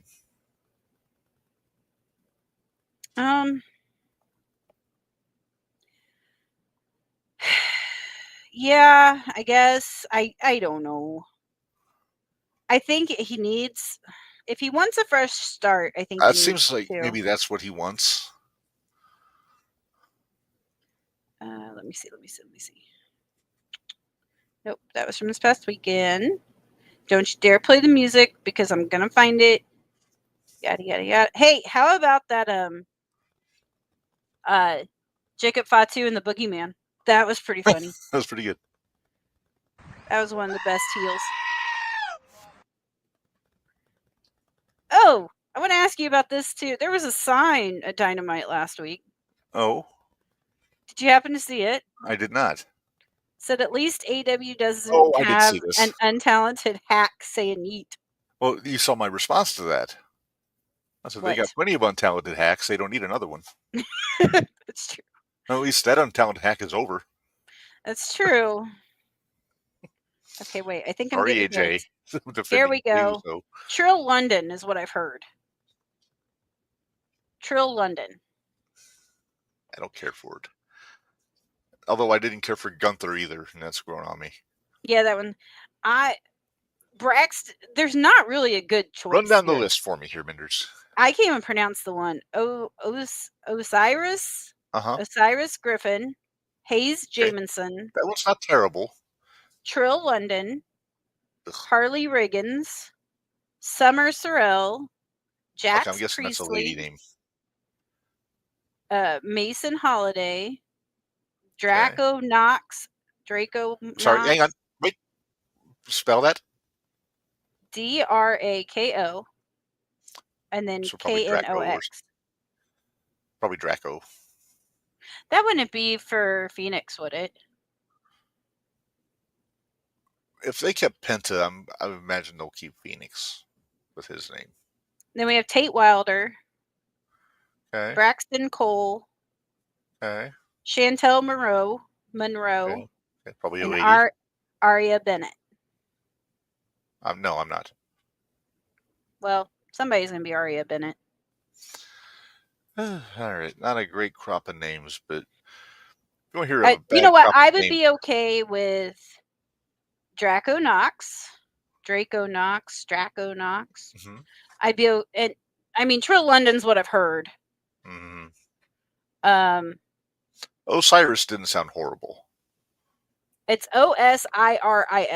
Yeah, it's Osiris. But what's the last name on that one? Griffin. Yeah, that's not horrible. I don't know if I see Ricky Starks as a Griffin. Well, I was just trying to think of which one. I was just trying to think of which one sounds Italian. Well, I think Cajun is more what you're looking for with Ricky. He's from New Orleans. Well, Give me something with a Creole flavor to it. and it could be Jax Priestley, JAX. Could be. I don't know. I think it's gonna be Trill though. I laugh my ass off if they saved Jax Priestley for when they inevitably signed Jungle Boy. Oh, Like fuck Luke Perry's off. kid and give him Priestley as the last name. That's kind of a dick move. That's kind of a dick move. That's what I do. Of course you would. Give him the first name Ian. Ian Priestley. You're a prick. All right. Let's move on. Let's talk Barry about. has confirmed he is Creole. So. All right. Well, Barry of all people would know. Barry would know. Me. He would know. Okay, Minderz, I have a question. I might have an answer. Why is everybody so into triple threat matches? I don't know, but do you want your drinks that are hanging out behind you?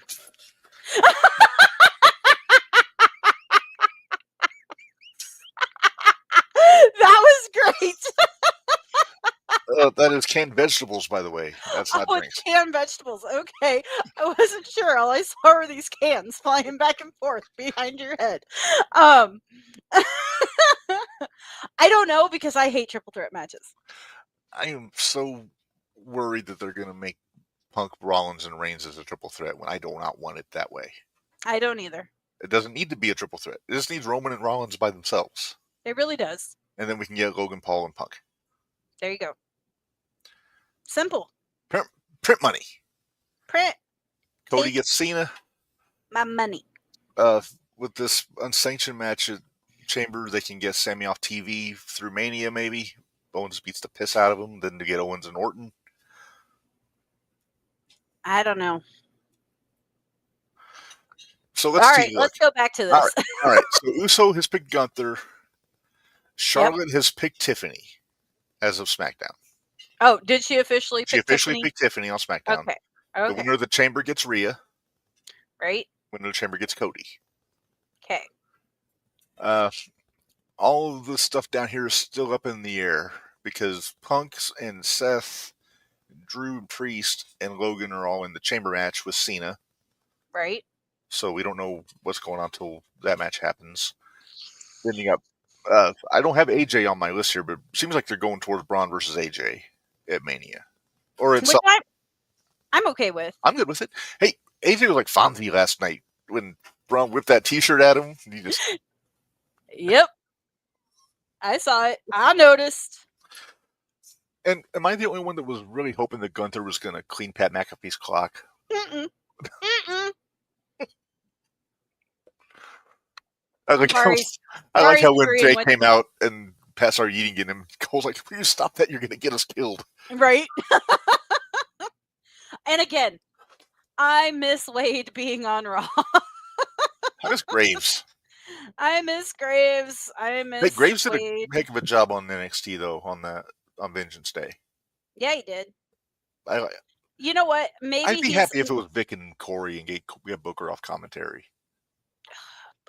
Don't get me wrong, I love Booker T. I love Booker T. He's not a good commentator. He's not. He's not.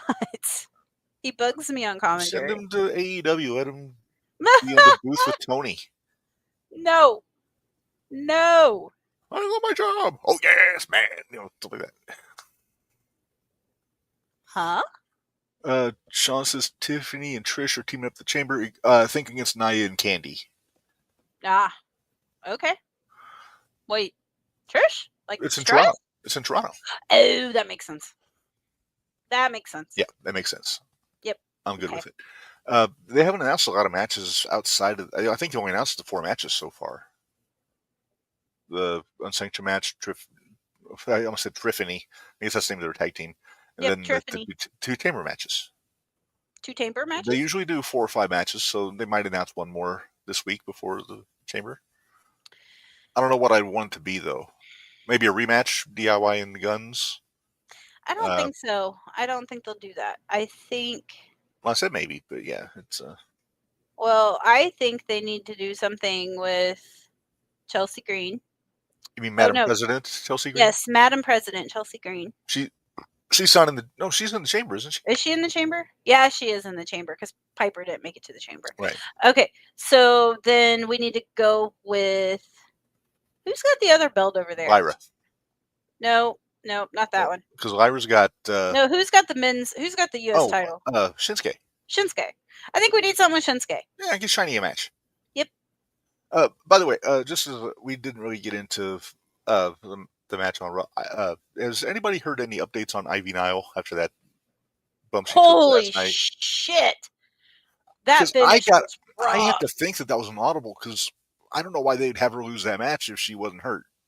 The way they've been building to her and Lyra. That looked finish. bad. Oh, it looked real bad. It looked real bad. Mm-hmm. Especially when I think I didn't worry about it so much until I saw the ref run over and not let go of her hand. Yep, I think that's when they said, "Okay, yeah, we're switching the finish." Yeah, because that was I got real worried. I think I even put it in the chat and I was like, "Oh, that was rough." Yeah. That was an ugly finish. Because I got a feeling that was supposed to be Ivy getting the win because they've been pushing this for weeks, her and Lyra. Yeah, and it doesn't make any sense why they have Nox do it if she's a baby. Kai. Yeah. It doesn't make any sense. But it's just having to make decisions on the fly, I guess. But yeah, that when she stomped her down into the that was ugly. Yeah. Oh, and I did find out that Liv did cut her face on when she was being used as a battering ram. Hit a motherfucker with another motherfucker. She got 5 stitches out of that. Mm-hmm. She's tough broad. She is. I'll give her that. Yeah. So I took the liberty yesterday. I was watching some of Sheamus's Celtic Warrior workouts on YouTube. Because if you can't actually exercise, some of those are really funny. Yeah. So I went ahead. I watched the one he did with Lyra, like at the CrossFit gym. Number one, watching him try to do a handstand is a hoot. That's hilarious. I saw this one. I'm watching this and I'm thinking, where is this Lyra on TV? Exactly.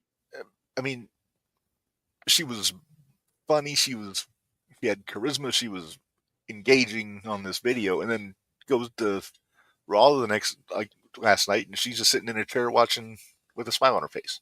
We're more entertaining sitting in a chair with a smile on our face than she is.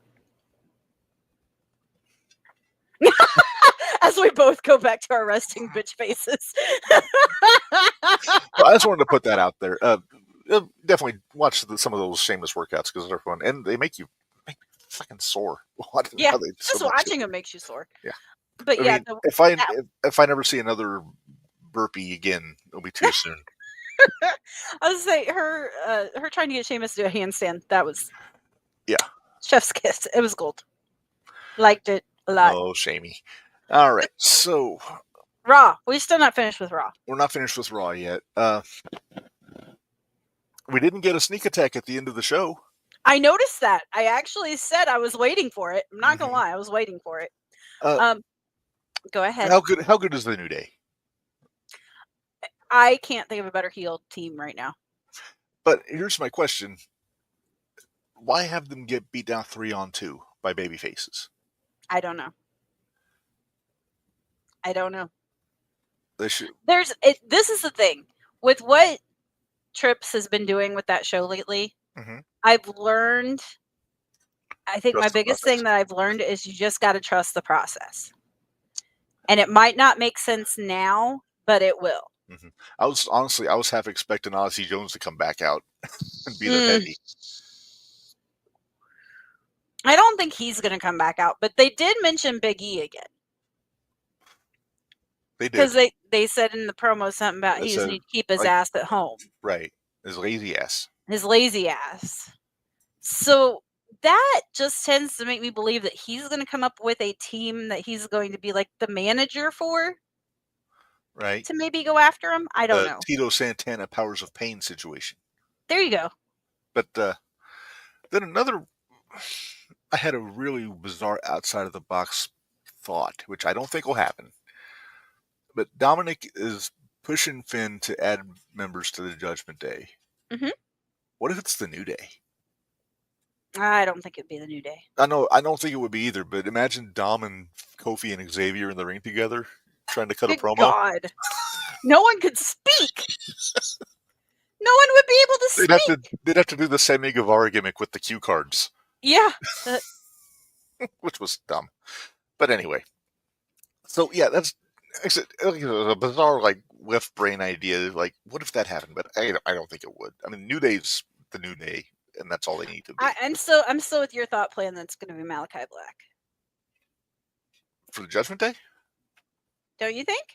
I don't know. No, you thought that was who they sent Chad to. No, that's who's going to train Gable. I think Malachi will be a loner. Okay, I'm okay with that. Sean put a question in here earlier. Who do you think would be the new member of the Judgment Day? I don't know. I mean,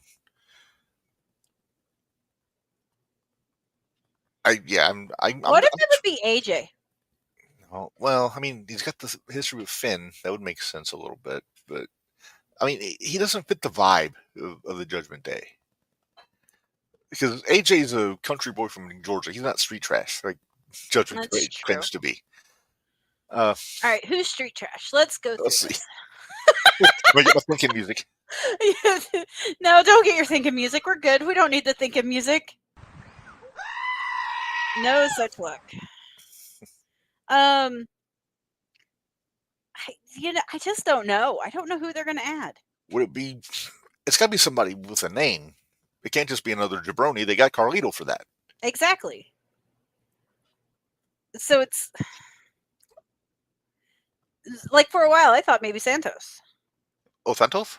Uh-huh. Sean, we're working on it. Are you not listening to us? Hang on. Let me get my whiteboard out here. We're thinking. I think Santos is too fancy. That's fancy for Judgment Day. Too fancy? Too fancy. Would it be somebody from NXT, maybe? Yeah, but who? Eddie Thorpe? Could be. I could see it be Eddie. But is his name big enough? Not yet. That's the kicker. Beat and Trick went a long way for that, though. Yeah. Would it be Mellow? Wouldn't be Mellow. It's a different vibe. Yeah, I don't know. I mean,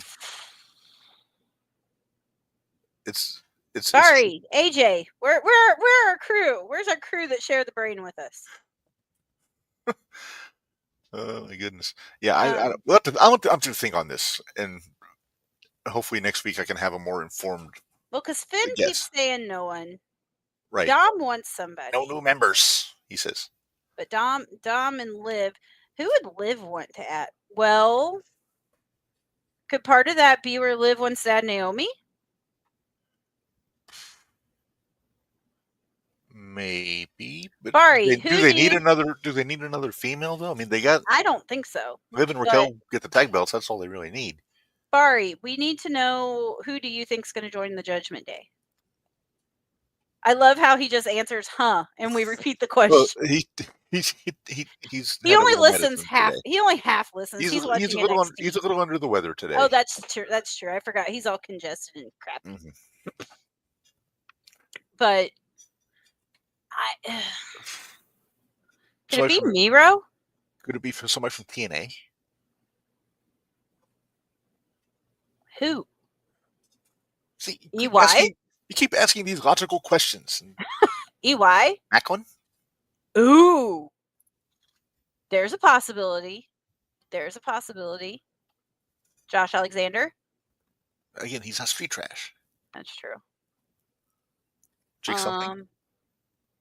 No, he's chasing after Hendry right now. True. Plus he's hurt. Yeah. Ciampa. No. I don't think it'll be a tag team. No, I'm saying get Ciampa away from Gargano. Yeah, that's not going to happen until they drop the belts. The easy answer is Karrion Kross, but he seems like he's doing his own thing, just stirring the shit up. He's too busy stirring shit with Sammy right now. Right. The old devil on your shoulder gimmick. Right. And then, of course, if you add Karrion Kross, then you're going to have another woman because you're going to have. Yeah, but Scarlett doesn't wrestle though. That's true. I don't know. We'll have to wait and see. Sean wants to know: does Naomi take the pin next week in the tag match? I'm gonna say yes, and here's why. I think it's part of the ruse. Yeah. I think she'll take the pin to make sure the belts go to Liv and Raquel. Yep, that makes sense. I like that idea. Now, if all this doesn't happen, don't blame us. No, I mean, just because we have good ideas doesn't mean they're going to use them. Yeah, exactly. But if they do, I will. I'm going to swear up and down they listen to us. Hey, make a note to come back to this Judgment Day talk next week because I need a week to think on this. We need a week. All right. Yeah. Judgment Day. All right. So we kind of covered who challenges Rio. I think we both agree it's going to be Bianca coming out of that chamber match. Getting back to this question about the triple threat.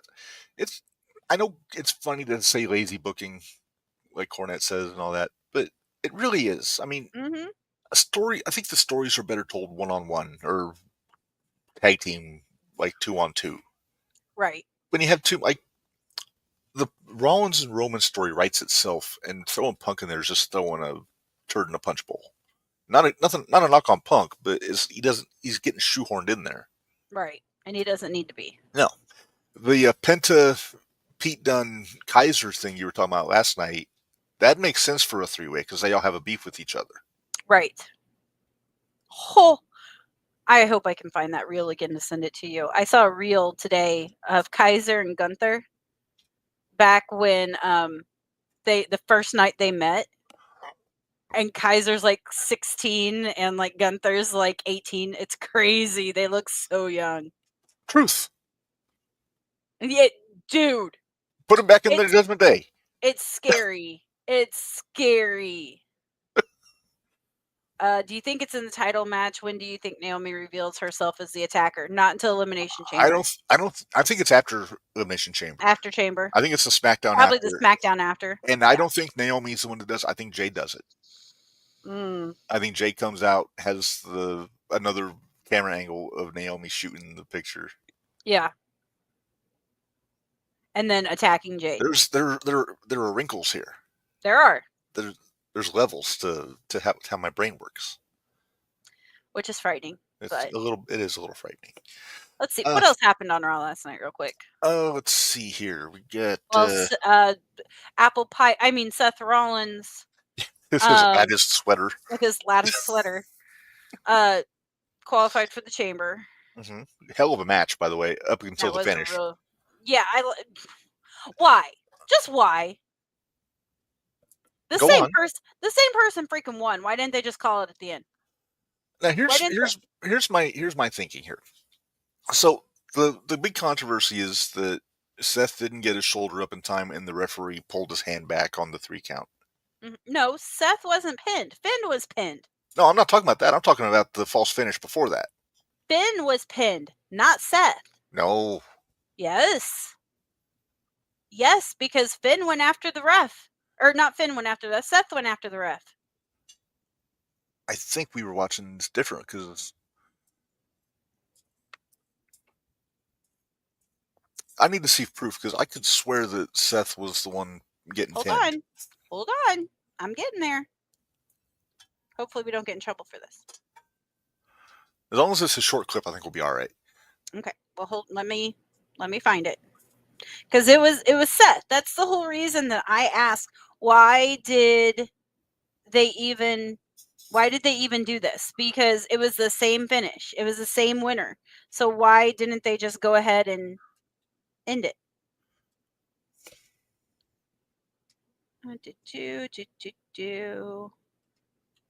Oh, Roxy and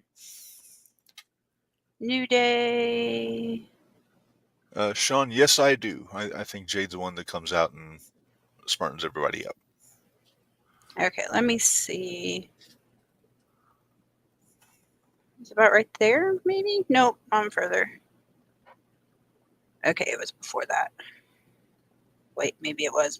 Oh, yeah, it was before that.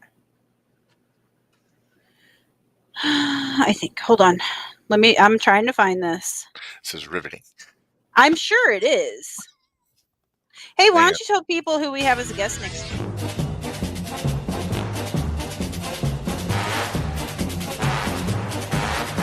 Hey, Rick, end it, and why don't you tell everybody who our guest is next week? So next week we are going to be joined by Fuego del Sol, who you may know from AEW or GCW or any Midwest independents. But exciting friend of Sam Stackhouse. So I'll have to hit up Sam, see if he's got a question for us to ask Fuego, just to try to rattle. Oh, that'd be fun. Try to rattle him. But yeah, so we're looking forward to that. Then next week we'll make our picks for Chamber. Hey, do you have any idea what the deal was with the lights last night? They actually mentioned this. Tommy Dreamer does a post show on Busted Open, like after the show's over, and somebody that was there called in and because Tommy was asking too. Apparently, it was just during the commercial. All the fans were just still singing Seth's song, and then some people just started pulling out the flashlights and then they thought it looked funny, so they just kept doing it.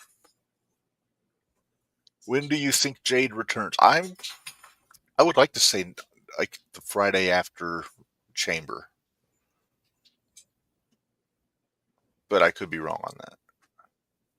Okay, I'm almost there because I only have 5 minutes left, so I'm almost there.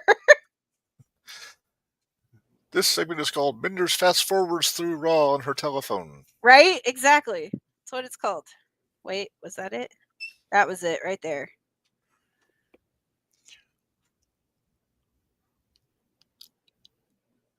Oh, you're right. Okay. I told you. Okay, you're right. I got confused. I was trying to do like 3 things at once during this show. Because I was going the entire day thinking that Seth was the one getting pinned. No, Seth wasn't getting pinned. That's why when you answered me back with Seth, so I was like, what? What are you talking about? But no, I don't understand why they couldn't have just went with it. The only thing I could think of is time. Maybe. But yeah, that otherwise it doesn't make sense. If it was Seth getting pinned, Seth, I could understand. Now, I'll even go further. With the rule was always that I've always heard, whether it's like Brian Hebner saying it or people that know Vince, they said if the referee is counting, if the guy doesn't get his shoulders up, just count the 3 and they'll deal with it. So instead of pulling up his arms, then Zabata should just count the 3. And my logic when I thought it was Seth getting pinned is just count the 3 to put Finn in the chamber because Seth ain't winning it anyway. Right. They'll just find another way to get him to Roman. Yeah. Yeah, but and it's not like Finn's going to be a bad choice to be in the chamber match. Nah, he'd be fine. Could she return at chamber? No, I don't think so. I think there's too much going on. Naomi and Bianca are both in the chamber match. I think they'll wait. But there was 4 minutes left of the show when that happened. Yeah, so I'm thinking they wanted to stretch it out a little bit. So, because Finn or Seth was like, "What are you doing? That was 3, right?" And it kind of was. Either that or Finn forgot to kick. I think that's it. Or didn't realize where they were at in the match, is my maybe. guess. But in that case, the ref should have just counted the 3. Yeah. And just get them to the finish they had planned. Did you notice at the end of the match when Seth shook the referee's hand? Mm-hmm. This is like saying, hey, you fucked up, but I forgive you. Mm-hmm. I caught it. Now, does this add fuel to the fire, though, for Punk to make more comments about Seth? I think they're going to try to forget about this. Okay. If there was a feud going between Finn and Seth right now, I think they'd come back to it. But I think they're just going to forget it and move on. Makes sense. Yeah. All right, that's everything. We have one more order of business, Minderz. I know we do that. I was trying to get to it because I'm hungry. All right. Well, let's get to our our next little piece of business here. So.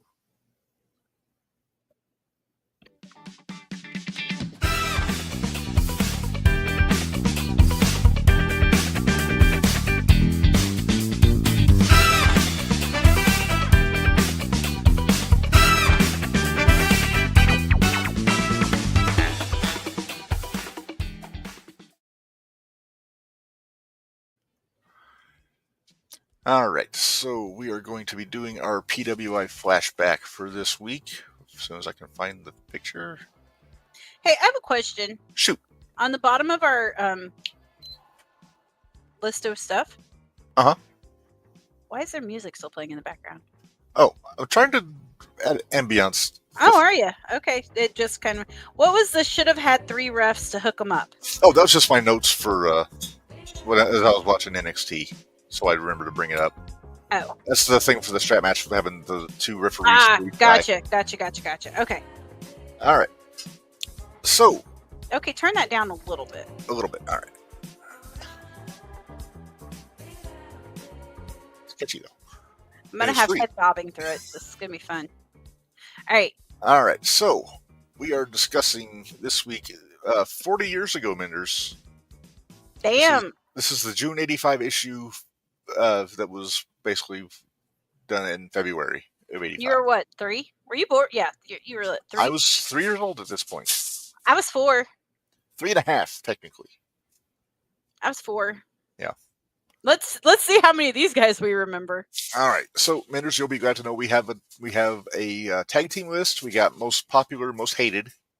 Sweet. And I chose the 4 big companies to go with. I'm not going to go with all of them because then we'd have Memphis and Florida. And yeah, we don't need all that. We got Florida might have been fun. Possibly. But yeah, I made an executive decision. That's fine.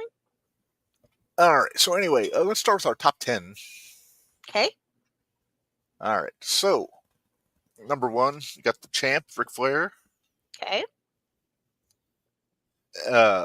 This is across everything, right? This is across everything, yeah. Okay. AWA World Champ, Rick Martel, number 2. Look at all that hair. Goodness. I know, right? Dusty Rhodes, number 3. Dusty. I'm a little surprised Hogan's number 4 here. You think he would have been higher? I thought he was going to be ahead of Dusty. I thought he'd be ahead of Martel, to be honest with you. Because he was WWF champ at the time. Terry Von Erich, number 5. Gary. Yep. Wahoo McDaniel, kind of mentioned him a little bit. Talk about that strap match, number 6. Mm-hmm. Gorgeous Jimmy Garvin, number 7. Why do I only think of a gorgeous Taylor? I don't know. I see him and influence. Probably. Yeah. Greg the Hammer Valentine at the time. Let go of my toe. Champion. Yes. Number 7, number 8, number 9, Sergeant Slaughter.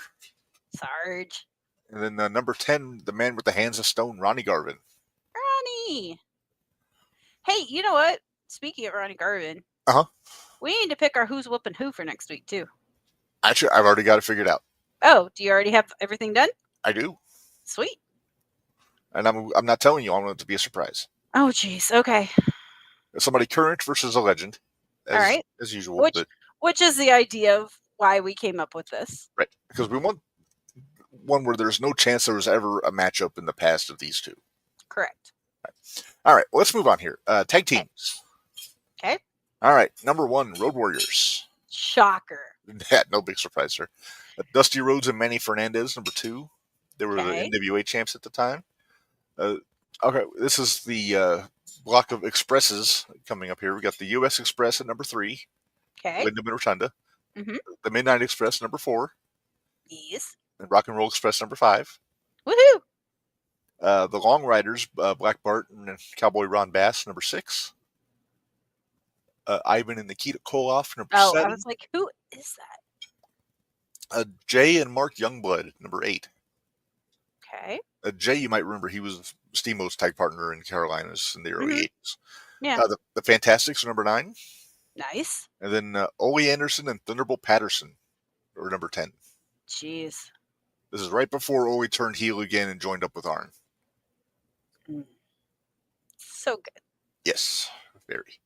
All right. That those right there are the reasons we like tag teams. I love tag teams. Tag teams are my favorite part of wrestling. Yeah. Always has been. Most popular Minders. You ready? Ready. Okay, this is another surprise. Kerry Von Erich is number 1. Holy shit, and Kevin's on here too. Yeah, but Hulk Hogan's number 2. I thought Hogan would be number 1 with Hulkamania like really in full swing in early '85. You know what? And I forgot to mention something earlier too. What? Another one. Albert is still at the PC. He's still training. Yeah, Matt Bloom. Yeah. And so is Terry Taylor. And Yeah. you get to see both. You get to see both of those guys on LFG. Okay. Cool. All right. Well, let's keep rolling here. No, you're good. Number 3, Dusty Rhodes. Yep. He's always at the top of the list for most popular or anything. Martel number 4, Sarge number 5, Kevin number 6, Wildfire, Tommy Rich number 7. Tommy. Magnum TA number 8. Mm-hmm. Jimmy Superfly Snuka number 9. And again, Ron Garvin number 10. Nice. AJ threw up some who's whooping who suggestions. I see. We'll take all of those into account, but I like the last one. Orange Cassidy versus Bastion Booger. AJ, if you can't make that happen in Community Creations, I'll be very disappointed. All right, so that's our most popular. So that means we have a most hated list here, Minders. All right, number 1, Gentleman Chris Adams. And that's saying something, just how much world-class hated Chris Adams that he's number 1 on this list after what he did to the Von Erichs. Yep. Big John Studd, number 2. This is not long after he cut Andre's hair. It's crazy to see some of these guys on there because it's like, really? Most hated? Oh, yeah. Because you think of how much they're loved now. You know what I mean? Yeah. Wahoo McDaniel, number 3. This is when he was teaming up with Tully, like here and there. He was a heel U.S. champion. Greg Valentine, number 4. Gino Hernandez. I mean, the heel's heel. That's Gino. He's the heel's heel. Again, Gorgeous J, number 6. Jesse Barr, number 7. This is up in Portland, I believe. Okay. And because there was a Northwest Territories list, and I would have used it if the Grappler was on it, but he wasn't. But he wasn't? Damn. No. Okay.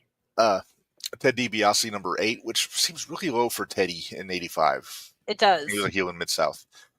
Ken Patera, number 9, and of course Tully Blanchard, number 10. Because Tully's got to be on any most hated list. Of course. Of course. And we get to meet him in April. We do. I'm so excited. So many horsemen at this expo. Malenko, all of them but one right now. Pretty much. I mean, they're physically able to be there. Well, yeah.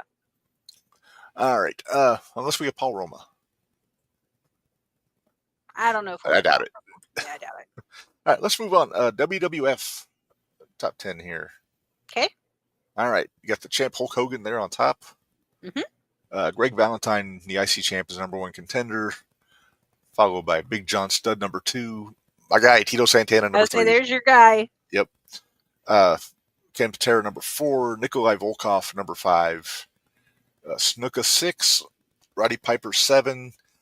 Dr. D. David Schultz, John Stossel's favorite wrestler, number 8. Mm-hmm. Cowboy Bob Orton, number 9. And Sheiky Baby, number 10. Sheiky Baby. Was he with Nikolai at this point? Was he with Nikolai yet? Okay, he was with Nikolai. Okay. This was right before WrestleMania 1 when they beat the U.S. Express. Okay. All right, let's move on to the AWA. And you had to listen to Nikolai try to sing the Russian. Yes. Love it. All right, AWA Minders. Okay. Rick Martel is our champion, as you can see. Mm-hmm. Jimmy Garvin is the number 1 contender, followed by Nick Bockwinkel, who never really went away in the 80s. He was always around. Sergeant Slaughter, number 3. Crusher Jerry Blackwell, number 4. The Masked Superstar, the future Demolition Axe, number 5. Brad Ringens, number 6. I love the name, the Masked Superstar. That's all you got. Oh, yeah. That's all you needed. Brad Ringens is the guy that trained Mr. Perfect and Brock Lesnar. Nice. So he's number 6. Minnesota guy then. Yep. Billy Robinson, the great British shooter who trained little Guido Maritato and his feet, And his feet. among others. I think he trained Shayna Baszler too. Oh. In the snake pit. He's number 7. Mr. Saito. I don't know why I only got like 3/4 of his head on I this was say, picture. why do you only have like 3/4? why is his mouth It's all cut you off? need. But Mr. Saito is number 7 or 8. This is right before he and Patera went to jail, I think. His new name is Ricky Saints. Okay. I'm okay with it. Keep Yep. the Ricky. Keep the Ricky. And Saints, New Orleans. You know. Yep. Makes All sense. right. Number 9, Greg Gagne. Yikes. And then number 10, his erstwhile tag team partner, Jim Brunzell of the High Flyers. Oh, BB's Jim Brunzell. Jumpin' Jim. All right. Let's move on to... okay. Oh, that was Sean. Okay. NWA. And this kind of covers all the territories, man. This is not just the Carolinas here. Gotcha. Okay. So Ric Flair's the champ. Yep. Naturally. Wow. Number 1's Wahoo. He was the U.S. champion at the time. Then Crusher Blackwell, another list, not just AWA, he's NWA too. Mm-hmm. Then Dusty, number 3. Mm-hmm. Terry Von Erich, number 4. Ron Garvin, number 5. B. Brian Blair, speaking of the Killer Bees, number 6. Love the Killer Bees. The Killer Bees, I'm sorry. Yeah, the Killer Bees. The Killer Bees. Cowboy Ron Bass, the future outlaw Ron Bass, at number 7. Ravishing Rick Rude, number 8. Oh yeah, sexy guy. Looks like I got a upper torso picture of him on the toilet. Yeah, it isn't great. No. But Gentleman Chris Adams, number 9. Yep. And then Tully, number 10. Nice. Yeah. All right, let me clear this off. And then the last one I've got, we have Mid-South Wrestling, Minderz. Mid-South. Yes. Now, they did not have a world champion at the time. They were still using the NWA world champion. And they didn't have, the UWF wasn't a thing yet, so they didn't, it was just a North American champion. So I just have a top 10 for these guys. I don't have a champion for the heading. Okay. All right, so number 1, Brad Armstrong. One of my favorites. Okay. Number 2, Hacksaw Butch Reed. One of Barry's favorites. Yep. Number 3, Hacksaw Duggan. Or Hacksaw Dugan, if you listen to Bill Watts back in the early 80s. Dugan. He wasn't even Hacksaw Jim Duggan at this point. He was just Hacksaw Duggan. Looking as America as you can get, and with his blue blockers and his America bandana. Yeah, I see that. And this, Minderz, is my favorite Duggan. Yeah. So much better in Mid-South than he was in WWF. Just character-wise. I can imagine. He actually cut articulate promo, articulate for Duggan's, consideration, but he wasn't the hoeing buffoon that we come to know and love in later years. See, number 4, Ted DiBiase. Titty. Or Ted Debussy, his Scandal Rock bar we call him. Dr. Death Steve Williams, number 5. I don't like that picture of Dr. Death. No, he got tuned up a little bit in that eye. Yeah, I don't like that picture. I think this is the only post Terry Taylor ever took pictures with in his babyface days. Here at number 6. 1 foot slightly ajar. Yeah, always. Looking very impish. Nature Boy Buddy Landell, number 7. Okay. Look at Jake. Jake Roberts. He wasn't, he was still Jake the Snake, but he wore the red pants and didn't carry a snake at this point. But he was number 8.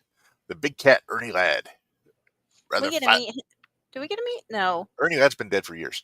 Yeah, no, I'm thinking of the other guy. I'll think of it later. Well, Ernie would rather fight a man than make love to a woman, as he would say. And then number 10, one of Corny's favorites, Minderz, White Lightning, Tim Horner. Yep. Sure is. Uh-huh. Oh, my goodness. So that is our flashback for this week. I enjoy doing these, although it's a lot of work putting all those collages together. And I'm sure it is. I meant to do it over the weekend, but naps got in the way. So I had to throw it together today when I got home from work. Did you say naps? Yes. Oh. Every time I try to get up and do something, I take a nap. I can't. I won't follow you there for that. No. Because for some reason, Sunday, I couldn't keep my eyes open. I could not keep my eyes open Sunday. All right. So tomorrow, Minderz, Independent Wrestling Shootout. Who is our guest tomorrow? We have Trauma Unit with their new spokesperson, Greg Jovi. So Yes. I'm excited. Brother of Bon. Because he's kind of a prick at Anarchy. So, and he's kind of a prick now at 01 because he's with Trauma Unit and they attack with the light. So level with me, Minderz. So you're wearing a Trauma Unit shirt tomorrow? Yes, I am. Awesome. Then we are recording another. On Friday we're dropping a new episode of the Extreme F and Review podcast, covering ECW on TNN from January 21st. That sounds 21st. 21st, yeah, because the next one's the 28th. We're recording that one tomorrow. I believe we are doing our watch along Thursday. Okay. Finally. As long as Bari is able. Okay. And then we're doing NXT Takeover Revolution. Our Dash Evolution. Mm-hmm. The debut of Kevin Owens. It's kind of perfect. I mean, isn't that the first Demon appearance on that one too? It was Balor and Kenta against Ascension.